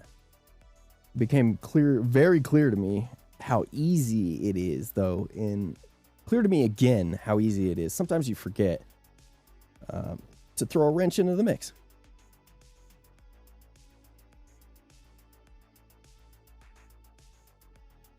Brown isn't known to be an advocate on cannabis issues, said last year when asked about marijuana reform, I just don't think it's a priority. He consistently declined to endorse a broader policy change or co-sponsor pieces of reform legislation and has gone further by making dismissive comments about the issue. States that have legalized marijuana, we'll see what happens in those states, he said in 2018. If that means less addiction to more powerful drugs or if it's a gateway, and I don't think we don't know that yet. This guy's just like straddles the line, even on his even his words and his actual verbiage. But to advocates, advancing cannabis banking bill would be a welcome change, as former banking committee chairman Mike Crapo, and that's a crappy name, let the measure stall in panel after it was overwhelmingly approved in the House in 2019. The Safe Banking Act was also attached to 2 rounds of coronavirus relief legislation that the House Democrats introduced last year that did not get Senate votes. Representative Ed Perlmutter, sponsor of the Safe Banking Act, said earlier this month that he will again attempt to add language from the bill to the next COVID relief package, but he noted that it would be up to the Senate to act on it, and the chamber may instead choose to take up a broader version of marijuana reform. See what I'm saying? See what I'm saying? Ed hasn't been, when it comes to this bill, he's defended it pretty well. It's just the problem is that this bill, it doesn't hold any teeth. Like, we need complete broad coverage, wide-ranging regulation for it to be taken seriously and for it to actually hold and have teeth. Blah, blah, blah, blah. Roadblock. Marijuana banking is lower on many advocates' lists of reform priorities for 2021, however, because they feel that broader reform is achievable under unified Democrat control of Congress and the White House. They're making a forceful push for Congress to pass a comprehensive bill to end federal cannabis prohibition and promote social equity in the industry. If marijuana were federally legalized, the financial services issue would be automatically fixed as part of that. This is the bill we just pulled up. Yeah. I hadn't read through this bill. So it's, a lot of the things that you've been saying are kind of mute, kind of rambling for no reason. In any case, Senate Majority Leader Chuck Schumer, Senate Finance Committee Chairman Ron Wyden, and Senator Cory Booker, these are the guys I'll talk about when I talk about widespread putting together comprehensive reform. Senators already put into plan the action, holding a first meeting with representatives from numerous reform groups such as the DPA, Students for Drug Policy, Sensible Drug Policy, NORML, and the NCIA.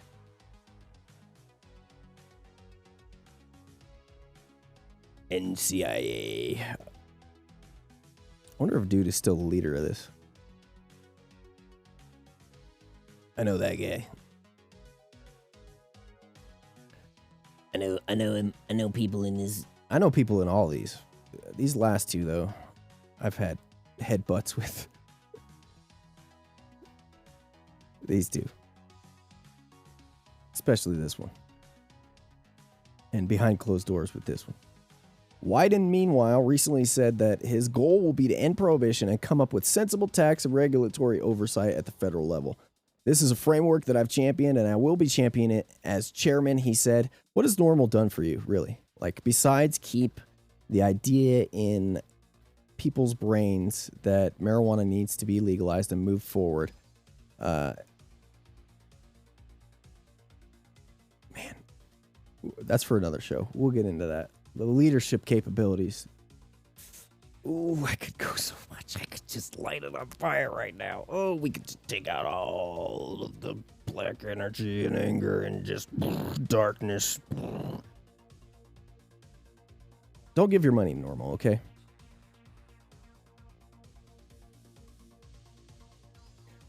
Don't give your money to NORML. You don't need to tag NORML to your reform group name to be effective. You just don't, okay? In fact, use the money and the non-kept inside the box rules that NORML will try to keep you in. And use your creativity and awesomeness to form your own organization and do your own effectiveness. And grow it from there.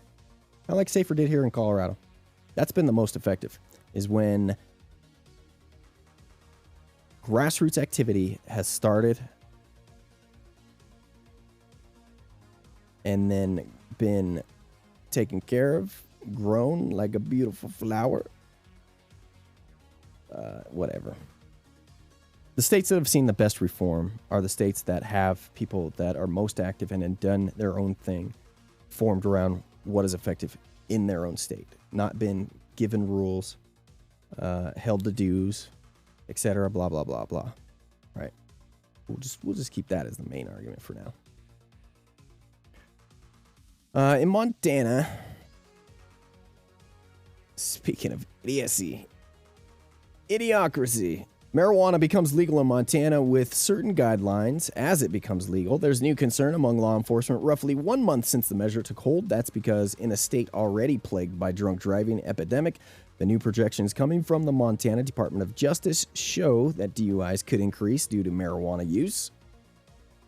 But that's not the only concern. Officials working in Montana's justice system believe the measure was passed with gaping holes that ultimately will have to be addressed and ironed out by the Montana legislature before retail shops are set to open in the fall of 2021. Here's the thing, Montana. This story also is from Montana, and it's kind of angled it's angled more conservatively. I would expect that the news in Montana probably is a little bit more conservative than a lot of other locations.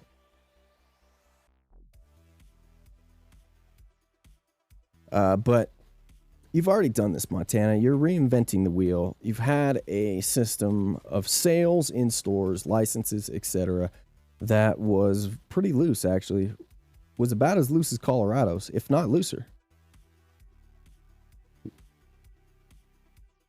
Really, I mean, it was a fantastic outline and setup of rules, and then slowly, well, actually very quickly, one by one, quickly, it was completely dismantled and taken apart. And it's like you forgot that you had done that, and now we're re-arguing the same shit that you argued before, pretending like you weren't there, that you haven't accomplished the system already, that the system wasn't already working, and not admitting the reason why ultimately this didn't work is because not because of the people that wanted change, not because of the people that were carrying out the will of the people in Montana, but the minority, because we've already passed multiple laws in Montana. We've had a vote of the people a couple times. And this minority of hate and destruction has been allowed to take charge and run and change cannabis laws in Montana since progress has happened. Legitimately been hijacked and ran off the rails. Worse than anywhere else. By far. The biggest failure and dropping of the ball, including everything that Montana has gone through, added up, it's the absolute worst shit of a failure. Montana, congratulations on what you've done. You should be disappointed, okay? If you also take into account the fact that there was destruction and hatred, legitimate destruction and legitimate hatred built into the medical marijuana system and the acceptance of retail shops, might remind you Molotov through the window, graffiti, damage to the stores. Multiple cases of this. Molotov one stands out, obviously pretty strongly. But yeah. And then you read a news story like this, and previous news stories talking about Montana rules and laws. Obviously you just aren't ready, Montana. Just aren't ready. You do not deserve it. No, I don't mean that when I say it. The majority of people have passed these rules and would like to see these things implemented. So how the police, how the government is not coming to the defense of the people, the majority, and allowing this loud, destructive minority to come in and take over things. Just beyond me. It's beyond me.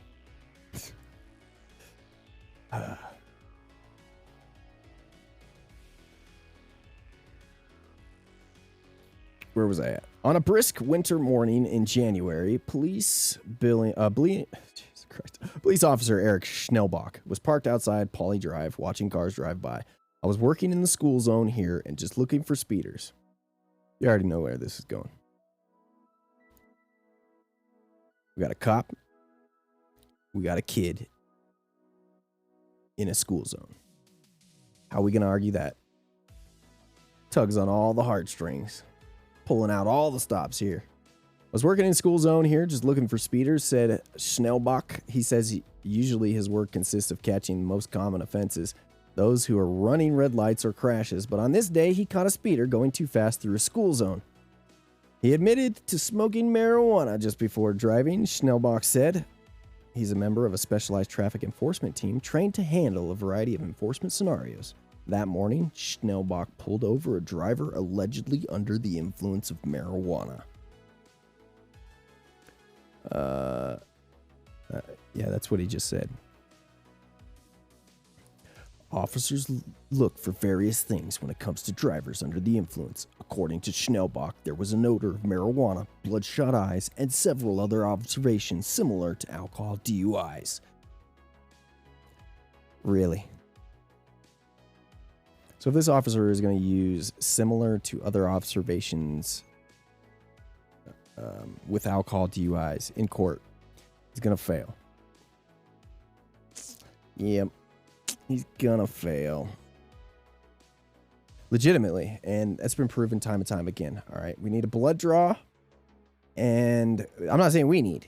Speaking from the cops and the prosecutorial side of things. We need a blood draw. And then we need a set limit for what the state says is beyond impairment. Okay? And then we get to a point where Colorado has already argued this out and hammered this out. And we still end up with a shit law on the books. But here we go. And as we talked about before, cannabis, THC to an extent, terpenes, etc., blah, blah, blah. They all have a different effect on each individual person. Okay? It's not like cannabis stays in your body for 14 days and it stays in another person's body for 15 and another person's body for 14. No, there's a wide variance of how long cannabis stays in the body, what it does to the body, and how high you are, quote unquote, high, affected by cannabis at different levels. That level is almost impossible to nail down on a widespread range. So like say 0.05 nanograms per milliliter is the limit of what states have said that a person is high at and cannot drive. Okay. When you smoke weed, or you dab cannabis, we'll just use smoke weed. When you smoke weed, the tests of what science has shown would come to be plus 26 nanograms, plus 25 nanograms per milliliter. Okay. And we deal with different, the thing is with testing with cannabis, there are a bottom end control and a top end control that don't measure. Okay. There's a tapping out. And I'm sure there's tests out there that can test exactly down, but the ones that are used, we're talking about here, ones you go get the drug test on, if you're on probation, whatever. That, now blood may be what we're talking about here. They may be able to analyze and look in. So there is a high end and there's a low end that it kind of hits.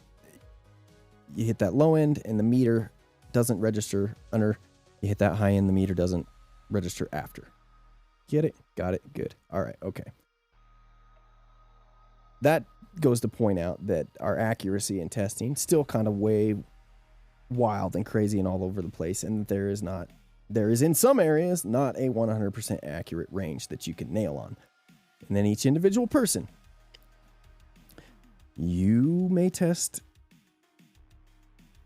at a certain range after smoking weed. Another person may test at a certain range after smoking weed. And then after that fact, how your body ejects those cannabinoids and how it affects you still dealing with individuals here. Okay? Okay. All right. So if you smoke cannabis regularly, cannabis likes to stay in your system and just kind of do its thing. All right? The less you smoke cannabis over time, the quicker your body is to remove it from its system. The longer that you smoke cannabis, the harder, I shouldn't say harder, the longer that it is to get it out of your system. It's just how it works. And a person that smokes regularly with cannabis is going to test at 0.15 nanograms per milliliter or above, around that range, 0.13, 0.10, for up to, it's at least 24 hours in a lot of cases, and could be sometimes hours and hours longer than that before they even get down to their base range. Okay, which the base range is where it kind of, really starts to kind of slowly taper off over the next 30, 40, 50 days, however long it takes that you don't smoke to get cannabis out of your system. There's a tapering off there. All right. Got it. Okay, but at the point where we see that you're not high anymore, you don't feel it, you're okay to go drive, that point, you're still high under the laws and terms of what, say, if Montana has a law that would pass 0.05 nanograms per milliliter, Colorado, 0.05 nanograms per milliliter. If I were to not smoke for 24 hours, go get a test tomorrow, there's a good chance that I'm going to test between 0.13 and 0.20. I doubt it's that high, but that could be the case. So, in a lot of cases, it's not really possible for, say, a med patient, someone who smokes recreationally consistently, to get down to the 0.05 nanograms per milliliter. Long-winded, horribly explained story made short. When it comes down to arguing this in a court of law, because of that fact, because you cannot say, hey, this guy's high at this level, this guy's high at this level, from a scientific view, you can beat a DUI in that sense, unless the rules have been hammered out and there is an exact nanogram per milliliter. They've hammered out this separate rule system from alcohol, and you're locked into that, which involves a blood draw, et cetera, et cetera, et cetera. Okay. We've already gone through this, and there are already laws on the books in multiple states that prosecutors are starting to learn, or have learned, how to get DUI convictions through cannabis. But it wasn't always this way. And when you're trying to reinvent the wheel and start from the beginning, you're gonna do the exact same shit that we did here in Colorado and in other states. The things that I'm explaining to you right now, very basic things that should be understood by these lawmakers, don't. When you see things like this, observations similar to alcohol DUIs, the laws tied together, cannabis and alcohol. When it comes down to the court of law, these things get beat.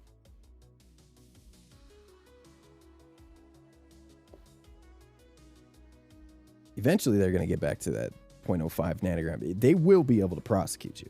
It's just there's a period there where it makes no sense why they would just forget everything else that's going on around them. It's like, okay, well, they did the same shit that we're doing right now. But I think we can do it. I think we're going to get a different result. Let's go, guys.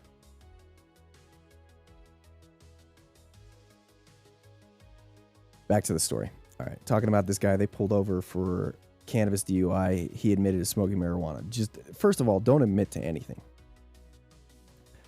Don't say anything to the cop. Offer the information that he asked for, and that's it. Period. End of story. Okay? He asks you why he pulled you over. Don't say you were speeding. Nothing. You know why I pulled you over today? Can I help you, officer? Yes, sir. No, sir. Can I search your vehicle? No, you cannot, sir. shut the fuck up. Nothing from that point on. Hand him your ID, hand him your insurance. That's it. It's hard to do that. It really is. But I'm telling you, if you do it, first time you do it, every single other time you run into it, hopefully you don't run into it. First time you do it, I'm telling you right now, it's not going to be a problem after that. It won't.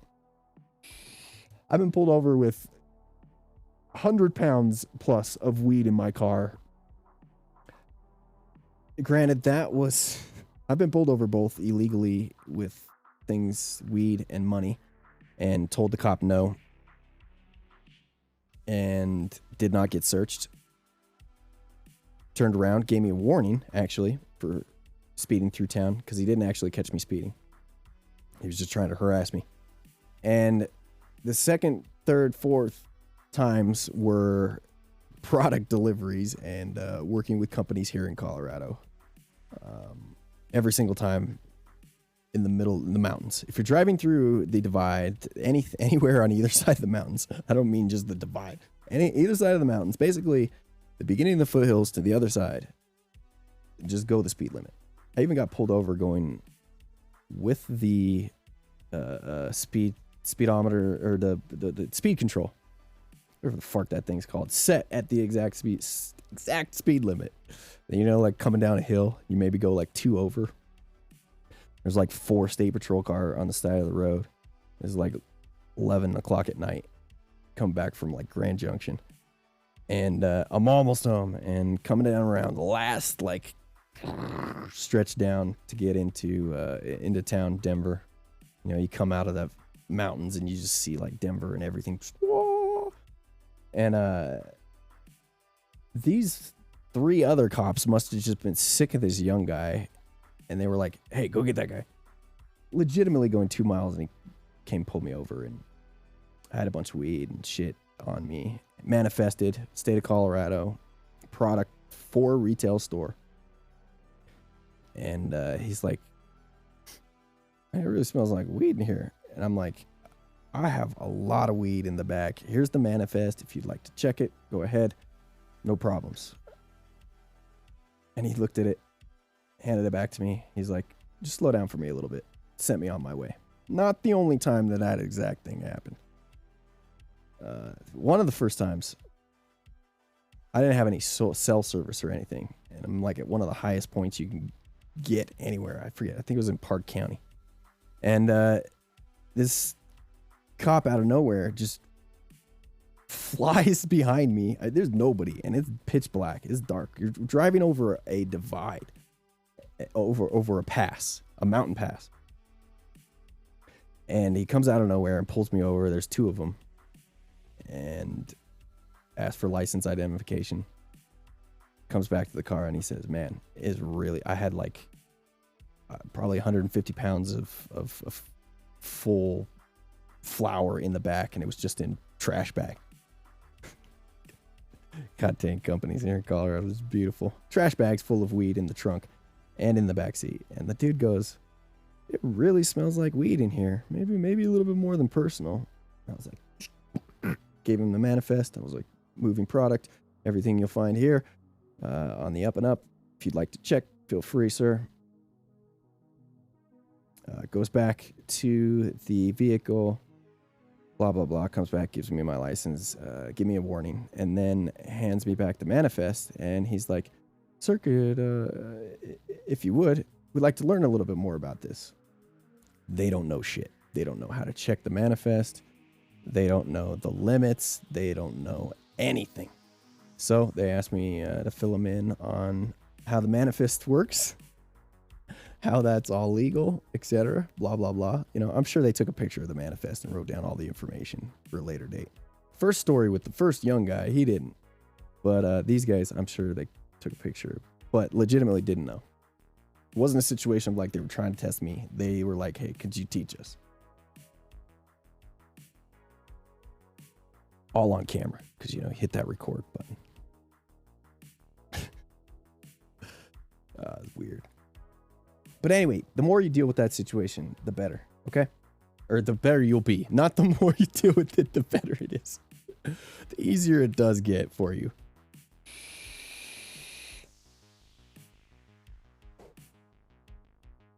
Nah, who am I kidding? It never gets easy having to deal with the cops in that situation.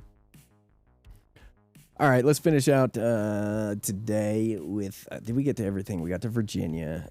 We got the CBD thing. We got Wisconsin. Wisconsin. This is I'll leave this up because I need to look at that later. Banking protections. We talked about that.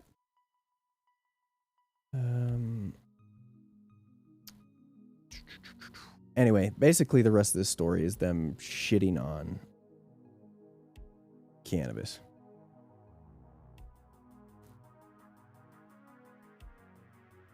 And then it outlines the new measure in Montana. A little bit, but not too much.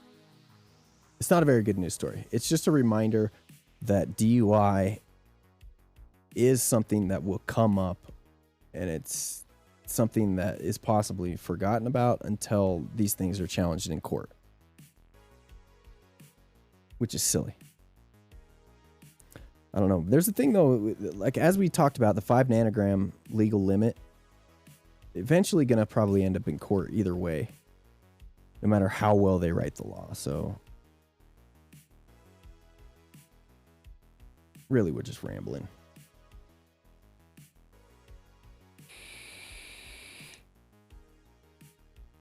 These batteries about dead.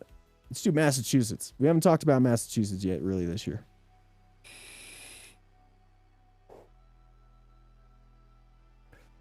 Meg Sanders, who is one of the OGs here in Colorado. She was also on the Adam Dunn show last week with me. She ran Mindful here in Colorado. Almost forgot, and I almost said the nickname for it that I have. That would have been rude. Meg Sanders formed Mindful here in Colorado, but was also kind of one of the first dispensary owners. I don't remember exactly because that whole... Man, see, the whole drinking and drugging thing fuzzed out a few important years of progress and like putting together the pieces of what happened when. They're still there, still some memories, but like when they happened, like it's like when you play Boggle or what is it? Not Scrabble, or whatever. Dice inside the cup and shake it up and toss it out. We have to find the right file, and we don't remember how we filed it away, okay? Anyway, Meg Sanders, one of the OGs here in Colorado. We used to have this group of people here in Colorado, and she's not necessarily a part of it, but we had a group of people here that checked each other, and they were the OGs, the starters of quality here. A big reason why we've moved forward so quick, and we had such great laws, were this large group of people that were the base of regulation and quality. And you either were a part of that group or you were approved by that group. And it sounds really shitty when I put it that way. And I guess in some ways it kind of was. It was sort of that like cliquey thing. But outside of all the bad shit, the positive that it brought to the table in bringing this grounding the lawmakers on making sensible rules, the people that were part of this group that, you know, went on to the hearings and then eventually went on to be lobbyists, etc. You know, we had those type of people. We had people that were growers. We had people that were the, you know, type of extract makers, etc. People business. We had all these people. And we all held each other to a standard and quality. Growers, extract makers, everybody. And we shared information freely, very freely. We was like, okay, this is how you do it well. You're not doing it right. It needs to change. This is how you do it well. And it was based off of serving medical marijuana patients and getting the best product forward that we could. Trying to regulate and do things the best way that we could in every way. And if you didn't want to be a part of that group, then you didn't get approved and you weren't a part of that group. And generally you didn't survive unless you had the backing of millions of dollars. And there were a few companies that made it through and a few people that made it through and survived and are thriving to this day. have brought subpar quality products to the table. We wish that it was different people in those positions, and then have brought that to other states, which is the other frustrating part of it. So we worked as hard as we could to prevent the lack of quality and the lack of oversight at the beginning, and it did pay off pretty well in the end. But yeah, there was a lot of cool things during that time. And you guys, honestly, a lot of the information and things, it was all documented here, which helped other people. And yeah, anyway, we're trying to get back to that type of shit, that type of feeling of success and togetherness. But Meg was one of these early people, and yeah, she's moving on to Massachusetts, sold off Mindful. If you leave Mass Pike not far in from the New York State border and swing by Canna Provisions directly off the exit, you'll find what looks like an artisan shop that's been welcoming tourists to the Berkshire for decades. One thing Meg did do well: put the right people in the right places. Business and obviously, from what I can see with her new shiz that she's got going now here, promotion and getting that spark and that news coverage, etc. That's important. If you can get your name out there in cannabis will sell itself. If you can just tell people, hey, we got it here, and as cheap or cheaper than everybody else, people will come to you. You'll be able to sell your weed. No ifs, ands, or buts about it. It's a great thing about drugs. Sell themselves. That shop, though, opened less than 3 years ago, and what they sell wasn't legal in Massachusetts until 2018. Canna Provisions in Lee, Massachusetts is happily selling marijuana. This is all grown and manufactured right here in Massachusetts, said Meg, Canna Provisions CEO, while gesturing to a table topped with various THC-infused products. While New York State appears to move closer to legalizing adult cannabis, Lee stands as an example of what that transition might look like. First, the money. Promises of increased tax revenue have been kept, at least here and at least for now. Business is phenomenal. I mean, it has been gangbusters since we opened, Sanders said, adding they've paid tax on millions of dollars of revenue. Oh, she knows. She knows. She knows what it's like. Both to pay taxes and to have that green rush feeling. The traffic, at least initially, proved to be an annoyance for some locals, but Emmy Davis, who runs Starving Artist Cafe, says the dispensary is now largely seen as just another business. Something tells me the Starving Artist Cafe and a dispensary being side by side is a good thing. Like, I don't think this is probably too bad of a combination right there, just from face value.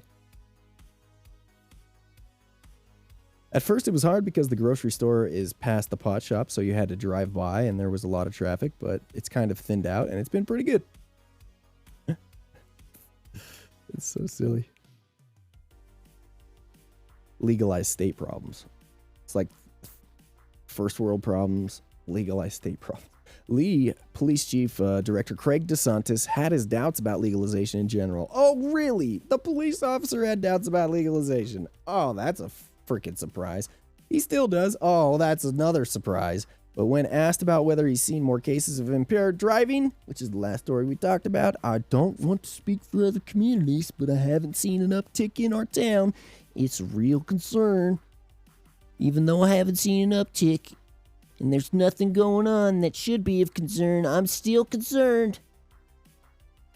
Officers can use assessments, but it's not the same. Courts don't recognize those assessments to be the same as field sobriety tests related to alcohol. Could somebody get this officer connected with the people of Montana, please? I'm telling you guys, I did not plan to put that story and this right butt up together, but you know what? You're gonna take the wins when you get them. Man, it's amazing when life works out like that. Dear God, I love it. This is just an example of why we don't include the police at the table anymore when it comes to When it comes to anything. What am I thinking about? I'm trying to think of a specific... Anything. Like, you're no longer invited to the table because you say things that don't make sense. Okay? You're like John Doe.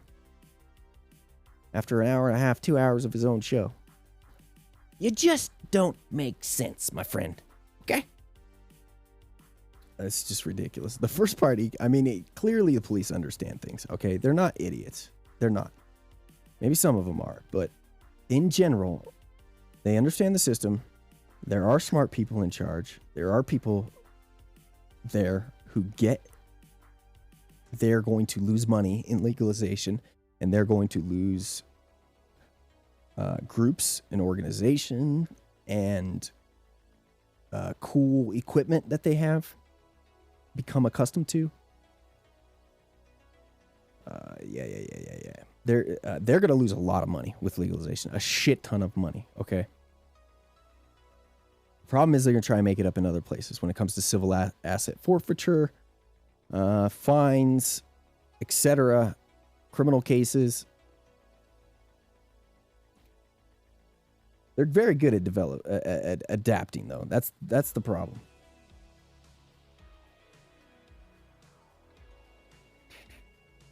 Some of the wrenches that are thrown into the mix with legalization on prosecution things are weed is a gateway drug towards the police prosecuting you. Okay, if you can close off the door to marijuana and actually have the police do work, not just using marijuana to wiggle their way in some sort of way, bring up some funky charges, use those against another person. The cannabis won't be allowed to be used in a court of law and towards furthering an investigation towards other things.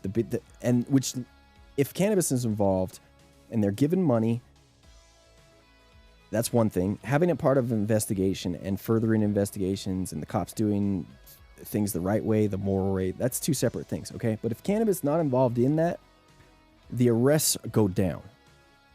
The mandated rules for how they are given money and grants then becomes an issue when it has not been previously an issue, because they get that money padded off of cannabis arrests. Plain and simple. So we remove that. Maybe they still get access to that money. On a federal level, that money's not going to be available when it comes down to it. It's going to be less and less. They're going to fight more for it. They still may be able to get that money. I'm not saying, I guess thinking through this out loud, I'm not saying they will be completely defunded in this, but it will be incredibly hard for them to get money. And then it will lead to a situation to where they will have to shave away these extra bullshit agencies that it's literally, okay, we have a shit ton of money sitting on the table. You need a job. You need money. Okay, here's a job. Here's money. Go arrest and go after these people. That's what that shit will be done away with. It will be left to the necessity of what is needed to operate as a police agency. Not this excess bullshit that they have now. Where'd my goddamn music go? We gotta add more, beds in here. That's also what I'm going to do here in a little bit.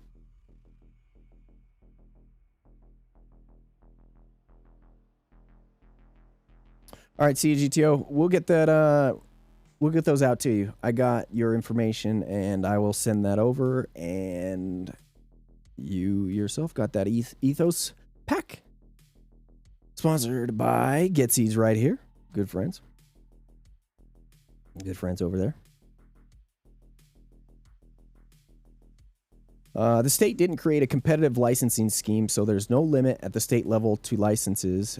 We're talking about, I think I skipped this, only marijuana game in town. 100 other dispensaries now open in the Commonwealth, many of them owned and run by small entrepreneurs. No limit at the state level to licenses, and what they did is they left that up to local municipalities to figure out how they wanted this to be in existence in their own town, even if they wanted it to be in existence at all in their town. So the same thing of what happened in Colorado. municipalities could say, hey, we don't want this here, could add taxes, etc. Home rule. So now a product you buy at Canna Provisions in Lee, Massachusetts is very...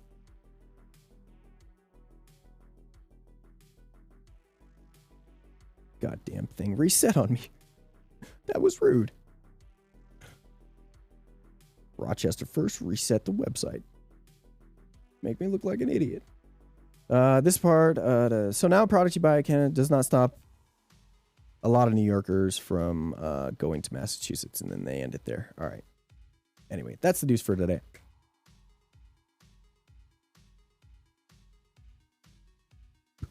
Is there anything else that came up? Banking protections, bipartisan, nothing. I might hop on here in a little bit and do the show, do a rundown of all the news stories, put everything together in a more quick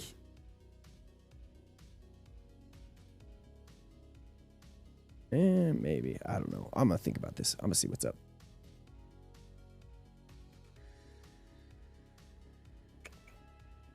Yeah, we'll see what's up. Anyway, I'm going to take a quick break here, and I'm going to add a marker so that I know where to cut it, and I'm not going to end the stream exactly right at this minute.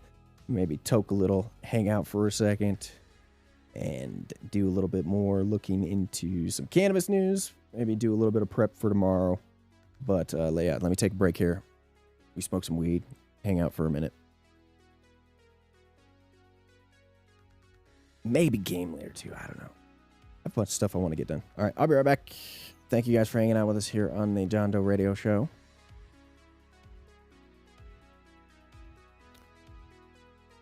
Let me find...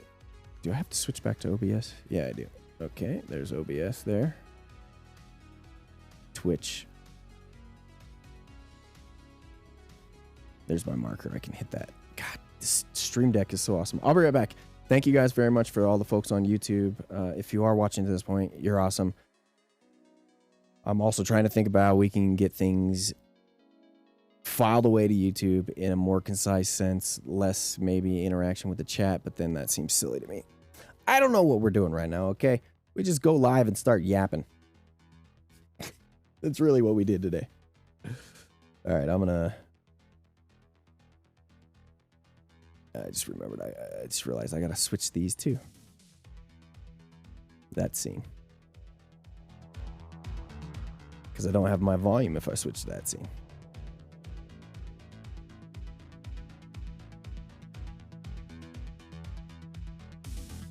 All right, I'll be back, guys. Thank you for listening to JDR.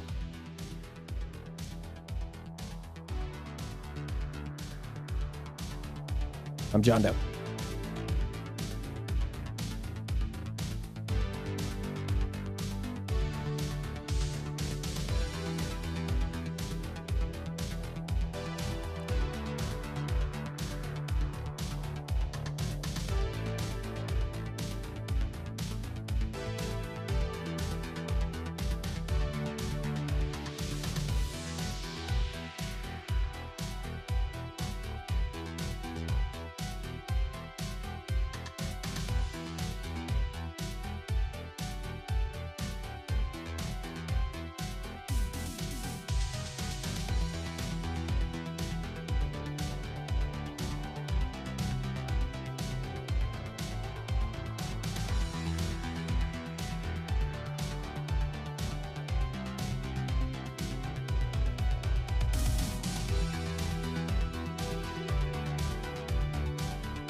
Goddamn muted.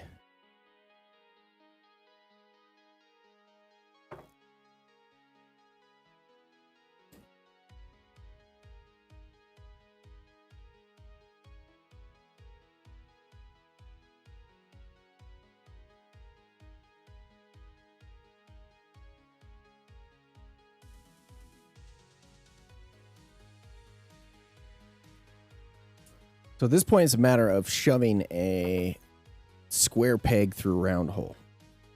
That's the approach we're gonna take. We have the hammer. We have the motivation to swing the hammer. So what we're gonna do is we're just gonna slam that square peg through the round hole.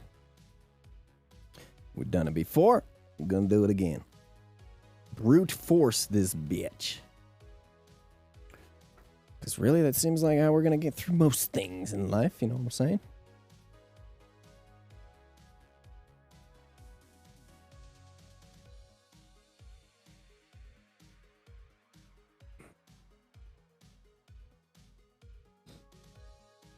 Then you take a short break and restart the shows. Then at a certain point, towards the beginning of that, when I started into the news, just a wave of like anxiety and like depression just smashed me in the face out of nowhere. So I went from like one of the motivational starts and like progress, good feeling, to just like the floor dropping out. And that's fucking distracting anymore. Didn't used to be as much, but now it's kind of, it's distracting and it affects shit, so.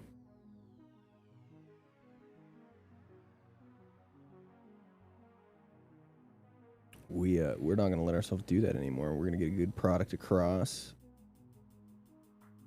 Do a live show as we know how to do a live show. And by the end of this week, I swear to goodness, by the end of this week, we're going to have a 2-hour package product at least that meets my standards. My successful JDR standards. That's the goal that we're setting. Going to make an outline. All of it. Hold ourselves accountable.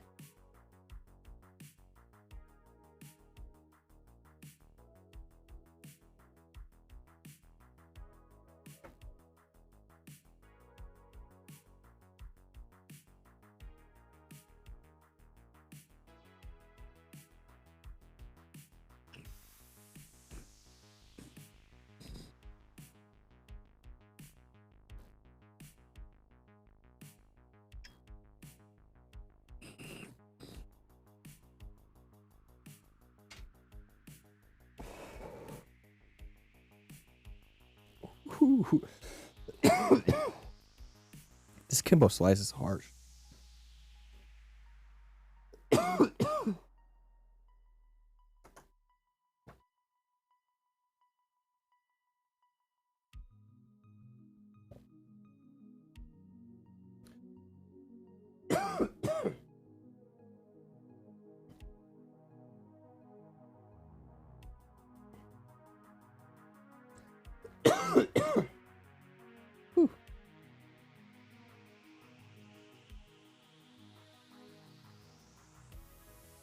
I need to pick up a different rig too, eventually, in the pipe dream of scheme of things. Wishful thinking. I need a softer hitting piece. All right, let's do a little bit of prep for tomorrow. Or later today.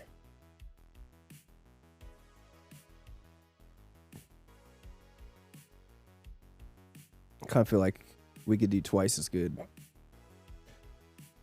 as the previous 2 hours. All right, marijuana one day. Outline one day, all right. Man, that's really small lettering.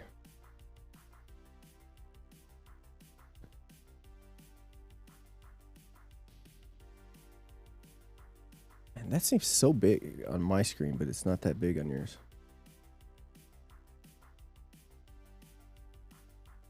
Or on the OBS, I mean.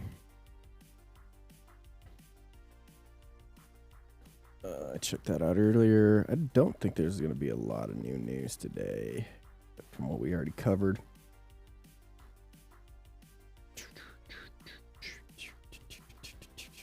Did we do Iowa? I don't think we did Iowa today.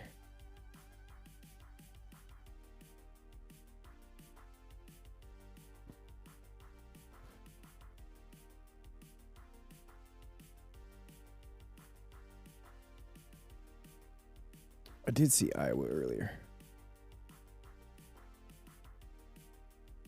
Yeah, this is the...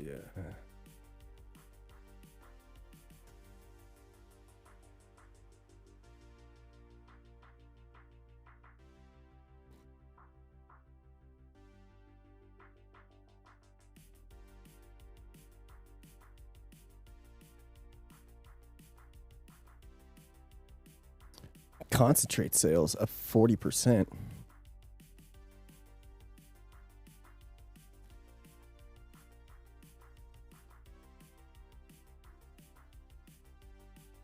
Average wholesale price of 1 gram concentrate. Goddamn, $15, Colorado. $31 in Michigan. Jesus criminy.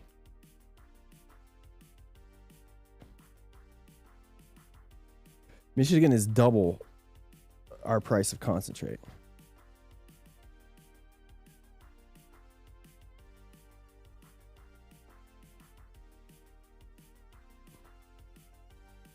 What the fuck, Michigan?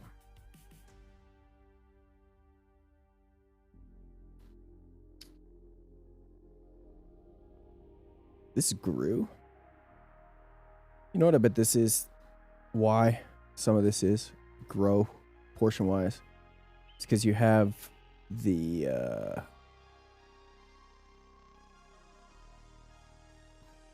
top end and the low end coming in closer. So quality wise, I think you had a lot of lower end. You still have low end, but I think the top end has gotten lower. The quality, super good quality. I just ultimately think quality is overall, as a whole, if you take everything and average it out in Colorado, concentrate wise, has gone the way that it should and gotten better. The only thing I can attribute this to, though, is that there's a lot of the bottom end, very low, cheap ass stank that have disappeared. At least that price point has disappeared. Maybe not the quality. Still may exist, but a higher price point. But that has come up and that has disappeared. I mean, I think really when it comes down to it, the lowest you see a lot of concentrate in stores is about $25. So it kind of makes sense. Why am I dropping so many frames today, dude?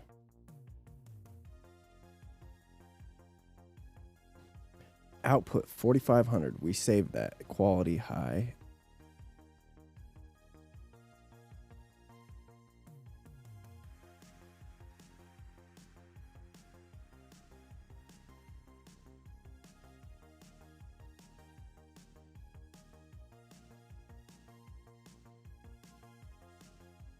I don't even know. It's like almost 3,000 frames dropped today.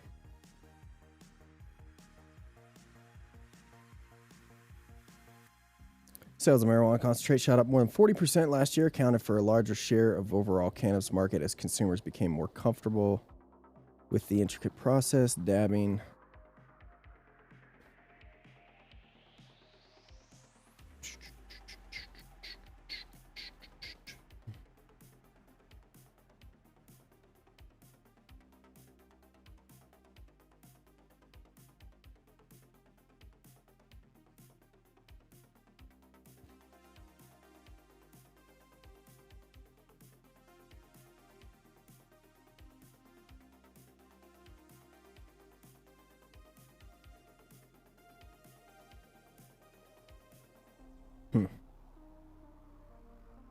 Moon rocks. What the? All right.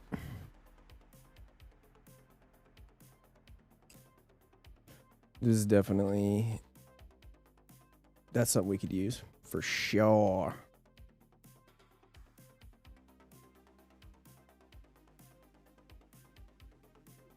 Which one is dump that one? Dump that one.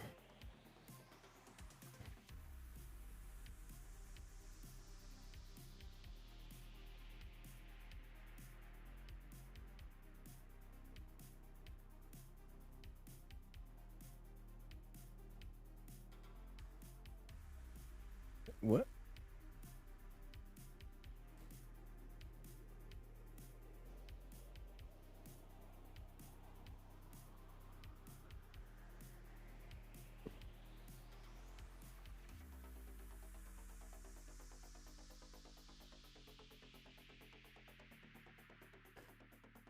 Sound like the Blue Man Group made this in the background right here.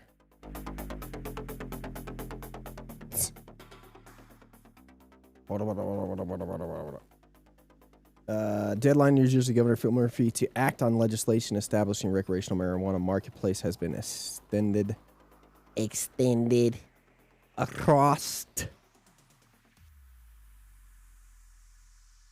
I just said across to annoy bike there. Probably not even listening. Democratic Assembly Speaker Craig Coughlin on Friday moved a procedural deadline set for Monday. He is February 18th. Coughlin said his chamber, the governor, and the Democrat-led Senate are making progress on changes to a bill lawmakers passed just before Christmas. Murphy was expected. Murphy was expected to sign the legislation, which could lead to marijuana marketplace in about 6 months, but so far he's declined to sign the bill, even though he has signaled support for it.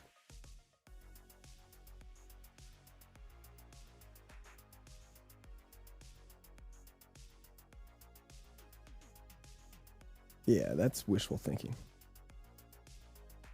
I don't know if everything we've covered last week about New Jersey, like this got extended. That this may be the case. You know, this is the news right here. It's been extended, but that doesn't mean they're going to get anything done. Because from everything we've seen for the past week, unless he changes his mind and signs something that he wasn't going to sign before,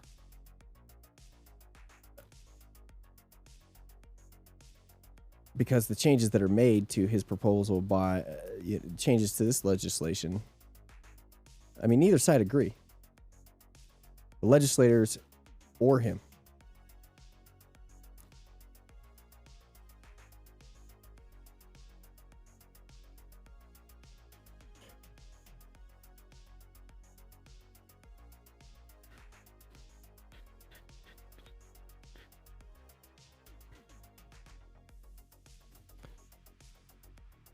Yeah, I don't want to cover that one again.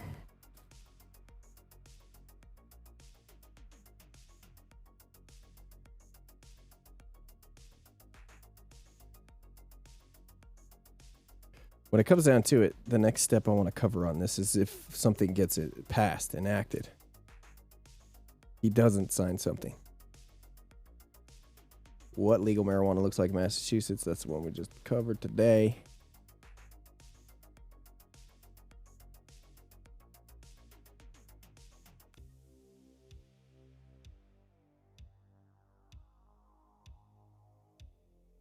This Forbes article caught my eye last night when I was looking at stuff. Did Virginia lawmakers claim marijuana overdoses are a problem?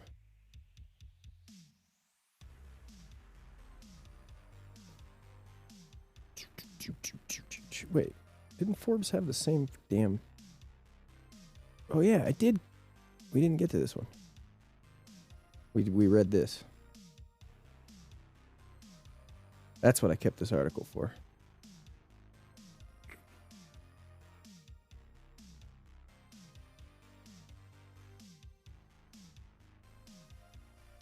Yeah, because the rest is just whatever. Like I explained to you we were talking about this shiz. These lawmakers are crazy. They just like, in Virginia, we've heard it in particular because we watched the Virginia hearing, we've covered this news story for a week now. You hear my little nephew screaming there. They've had some of the dumbest things to say, so they just added another thing about overdoses, blah, blah, blah. We covered that yesterday, what they said. And then I think it was in that video we showed. I don't know. I've blanked out the last couple of hours. It all went black. Like, once we started news, man, for some reason, I got hit with a ton of bricks or something. I don't know what happened. And I was all muted when I came back after the break. Oh, God. Get your shit together. By the end of the week, we have a fully presentable... I thought this right here was like a burn in my screen. See how this is like... I don't know if you can see that. You can barely see an outline of something there. I was like, oh my God.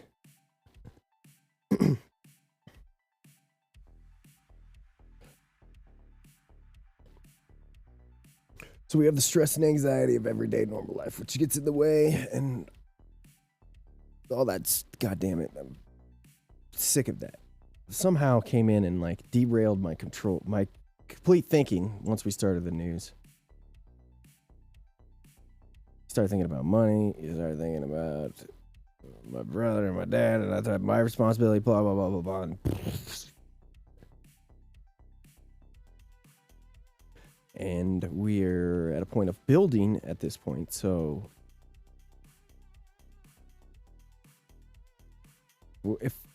if we're building that step, moving forward, putting things together, stairwell, up, and we get hit with a bag of bricks when we're standing on that step, that's not what we want to do. We want to get hit with a bag of bricks while we're on the floor. So the progress and things that we're happy with and good and trying to build, those are the things prioritize, work on. As I was saying, I think I was muted, shoving the round block through the square hole, square peg, round hole, however way you want to put it. We're going to force that bitch. We're going to brute force it, all right? It will fit in. We have done this before. It hasn't been necessarily as struggle and as least focused struggle. It's been hard to fucking focus for the 12 shows that we've done this. Way harder than it was before, but we can do it again. It's there. And in fact, there's twice, 3, 4, 5 times as greatness that is available there from previous learnings, etc. And when you get unfocused, nothing pisses me off more right now. Allowing outside, unfocused to come in and change the direction of what I want to head with the show. There is a direct goal I have coming into things of switching between Doofus and JDR and having a click. We get into serious things. We can click it on and off. But the information and the direction and the outline, the focus is focused. And it's presentable. And when it feels like it's good and presentable, better than it was before, ever before really. I've listened back to the shows before of the ones that I thought were some of the best. And I wouldn't be sitting here if I didn't think I could do those better. And we couldn't do it the right way. The look, the video, the production, the outline, the guests, everything. When I feel I'm comfortable, move forward. Step, step, step, without falling through the ice. Embarrassing ourselves more, embarrassing other people. Then we move on to the next thing. So with this, we're a little bit getting ahead of ourselves. But also at the same time, this week we make the goal 10 o'clock start times. And on top of that, if we're going to do 10 o'clock start times, people start to come at 10 o'clock. We have an organized, well put together show, which started off very well. And we can do this and we can sit here and analyze because there's nobody else here but the homies. And I'm holding myself accountable rather than just shutting off the stream and going, getting pissed or doing whatever. Eject, go work on positive things, come back to the table, get positive work. Plus, being live is being live right now. So, anyway, when we present when I feel comfortable with that, then we start building other things into the mix. And until I feel comfortable with that, we can't really make an attempt for that. I can't really bitch about certain things, you know? So this week, start 10 o'clock time. This week, focused. Information is supposed to be information. Directed at that article, at that guest, not derailing yourself, not making fun of yourself, not being stupid to the point of ridiculousness and derailment, not letting outside influence.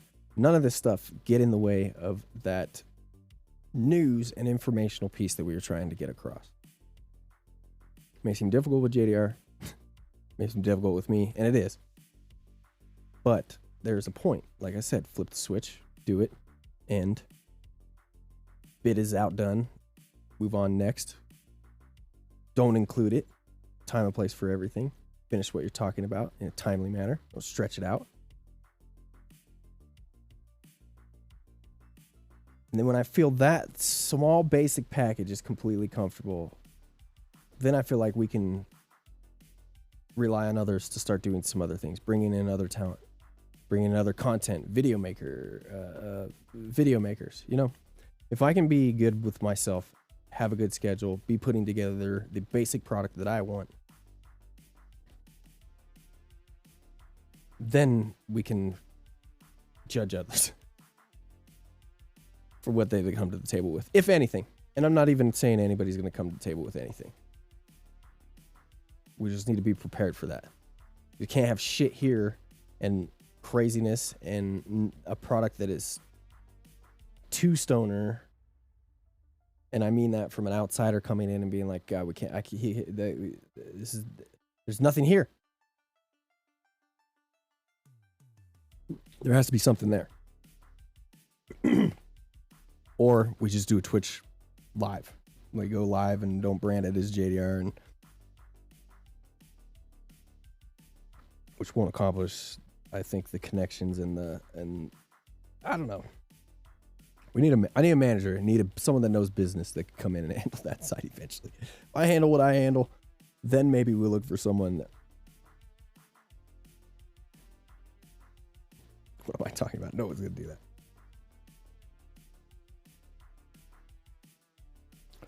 Whew. All right, I think we decompressed. So ultimately what we're looking for, we're starting the show at 10 o'clock. 10 or 11. There's no ifs, ands, or buts. We're trying to keep it to 10, but, you know, maybe 11. And then just do the show. Not super extra. And if you are, it's focused, it's funny, it makes sense. You know what I'm saying? So.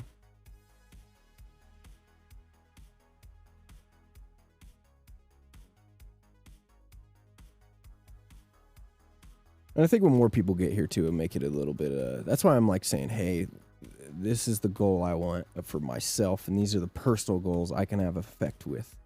And then if more people get here, I'm doing what I'm doing. There's a lot of room to figure out what we're going to do from there, you know, what people will put up with.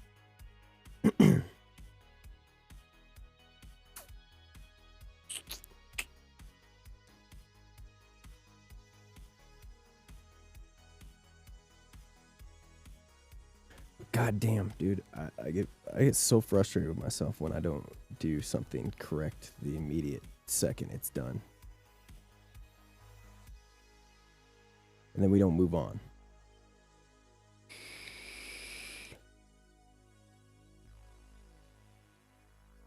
We're working on it.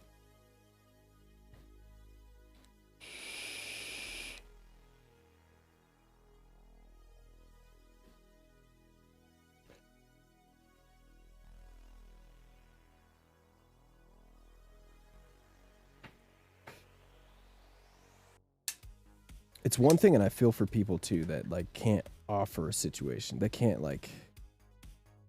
There's some things I feel like I couldn't do, and I still feel like I can't do. But try to challenge that, and that's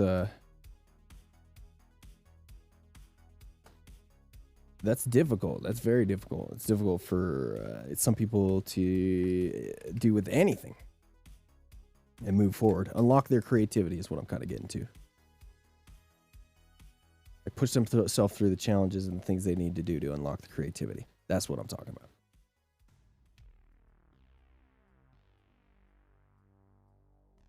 When we first started JDR in 2007, 27, that's what I was going to say.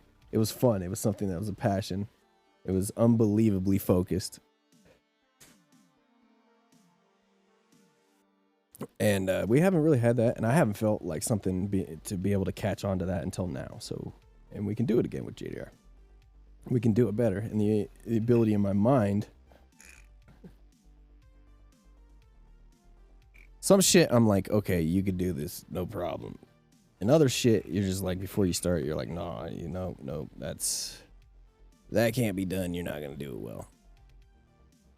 I'm fortunate that this is something that I know if there's a crowd here, or if I were to stop this live thing, start recording, do a show that way, package it, release it that way. Yeah, I could do it. It could be done.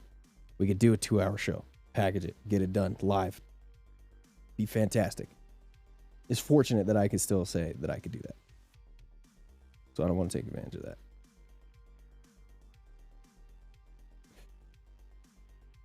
I have to remind myself not to get frustrated with the 0. But you guys matter. Mike and Chris, if you guys are still listening. You guys do matter a ton. Or for a few people in here, people more be like, oh God, the numbers are just horrible now. At least we keep the 3 average. But that shit really doesn't matter to me. That's the skin level, shallow part of it.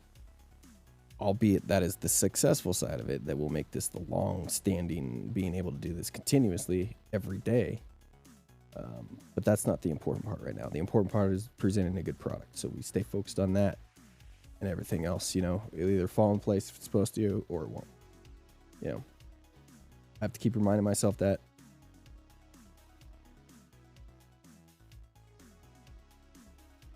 Period.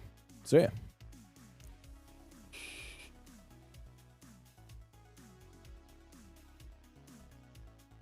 What's unfortunate is that we don't have as much input as we used to have. Like I've never had as little input with the show and news as we do now, really. Like even when I was up in Northwest Colorado in the middle of the goddamn snowstorms, we were still connected to the base. It was the start of everything. We had lines of communication. Now we're just like, everything's so separated with people in groups and communication. Facebook's not a connection anymore. I mean, yes, we do. Yes, we do what? I don't know how late the broadcast is. I think it's like 20, 30 seconds late sometimes. So I don't know. Yes, we do. Oh, we do. Oh, you're saying the connections and the stuff and the what? Yeah. But it's just, it's pulling the plugs from certain things and then plugging them into other things. And we're getting there.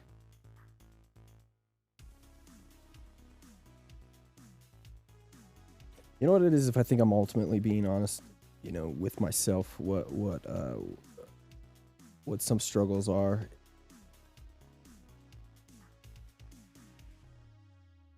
I think I'm just pissed at myself, ultimately. When it comes down to it. I'm just pissed at myself.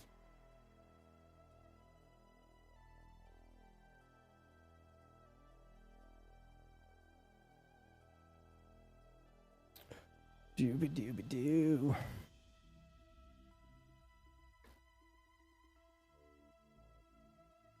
The other interesting part with the news side of things is really legitimately how much news is popping up right now. Like, it's crazy. It's not that I wasn't completely unplugged for the past couple of years. I still, got emails every single day and, would, skim some things. And it's never... The only time that it's been like this is when we passed legalization in Colorado. Back in the day. And it was like Colorado, Washington, Oregon, California in various discussions and arguments. The headlines, the state headlines for and everywhere. It's just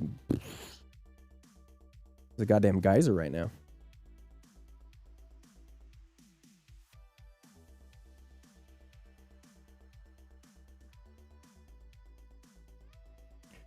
The thing is, how many of these will be finished and followed through? That's the big question.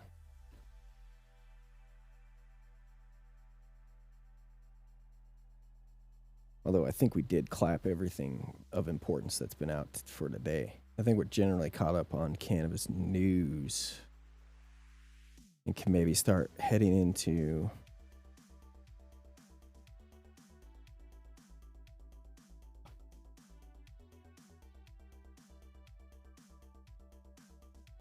I haven't heard back from the handful of interview requests besides talking to Dunn.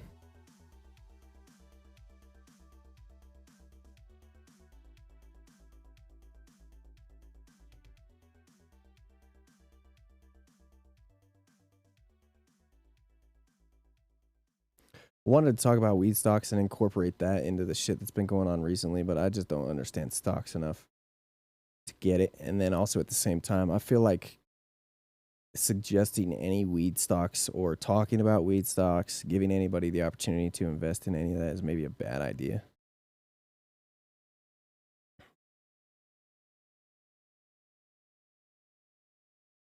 Because it's not like these stocks are going to... Not reliable. But see, then again, I don't know that. Up 41%. Aurora. See, Aurora...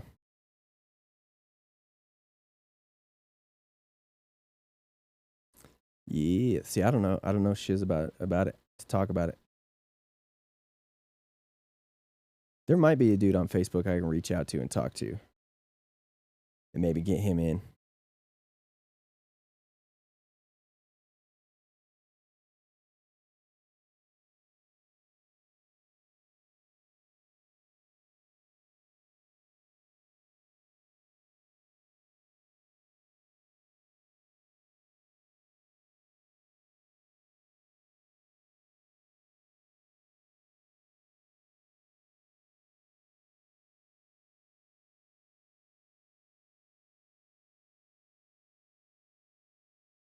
Rick Steves to chair normal board of directors.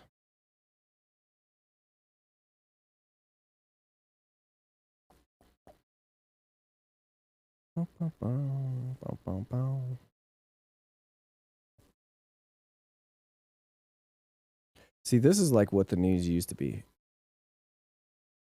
for a long time. It went back to just like local, very specific local stories, busts, just like tons of bust stories. You know, they found 2 ounces and $100 in cash. And this is just in one day. You would look at change this thing and it would be like past week, and this is what you would get. That's one day. But then again, that's also the less congregated, whatever the word is, stories as you go down. Less popular. And then here at the top, the newer, more popular stories.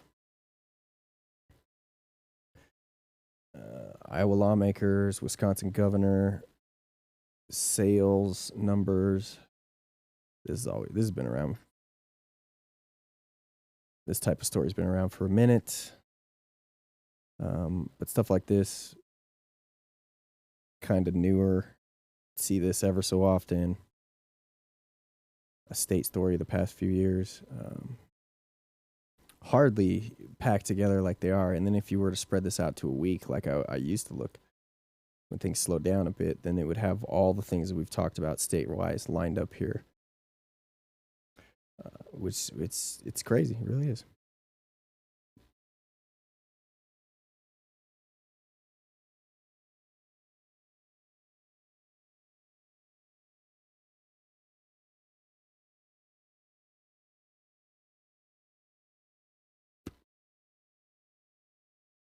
Last week's Monday looked a little bit better than this Monday, but That was only because there was like a bunch of federal stories, and then we were on Virginia.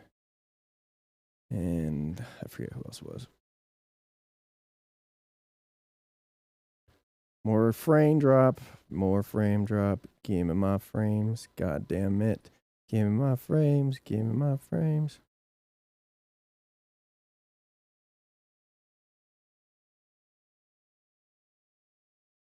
Why do I have no frames?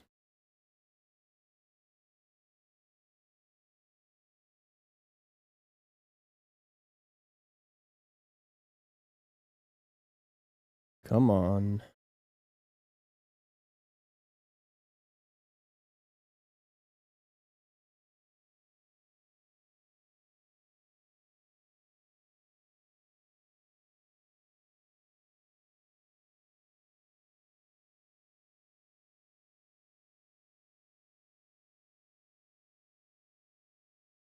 In there.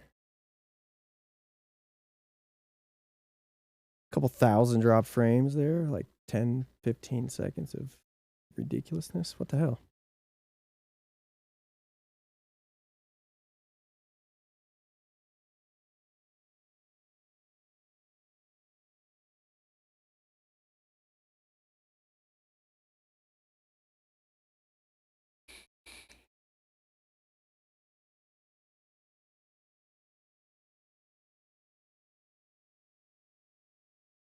Oh, that's what it was. Steam was updating itself. I forgot to close Steam.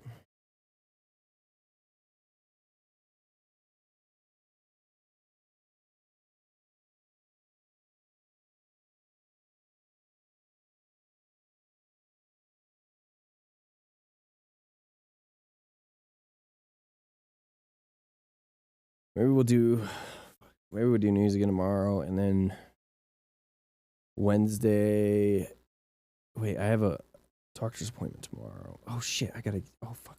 Yeah, that's what I gotta do. I gotta get off here and make a call before I forget again today.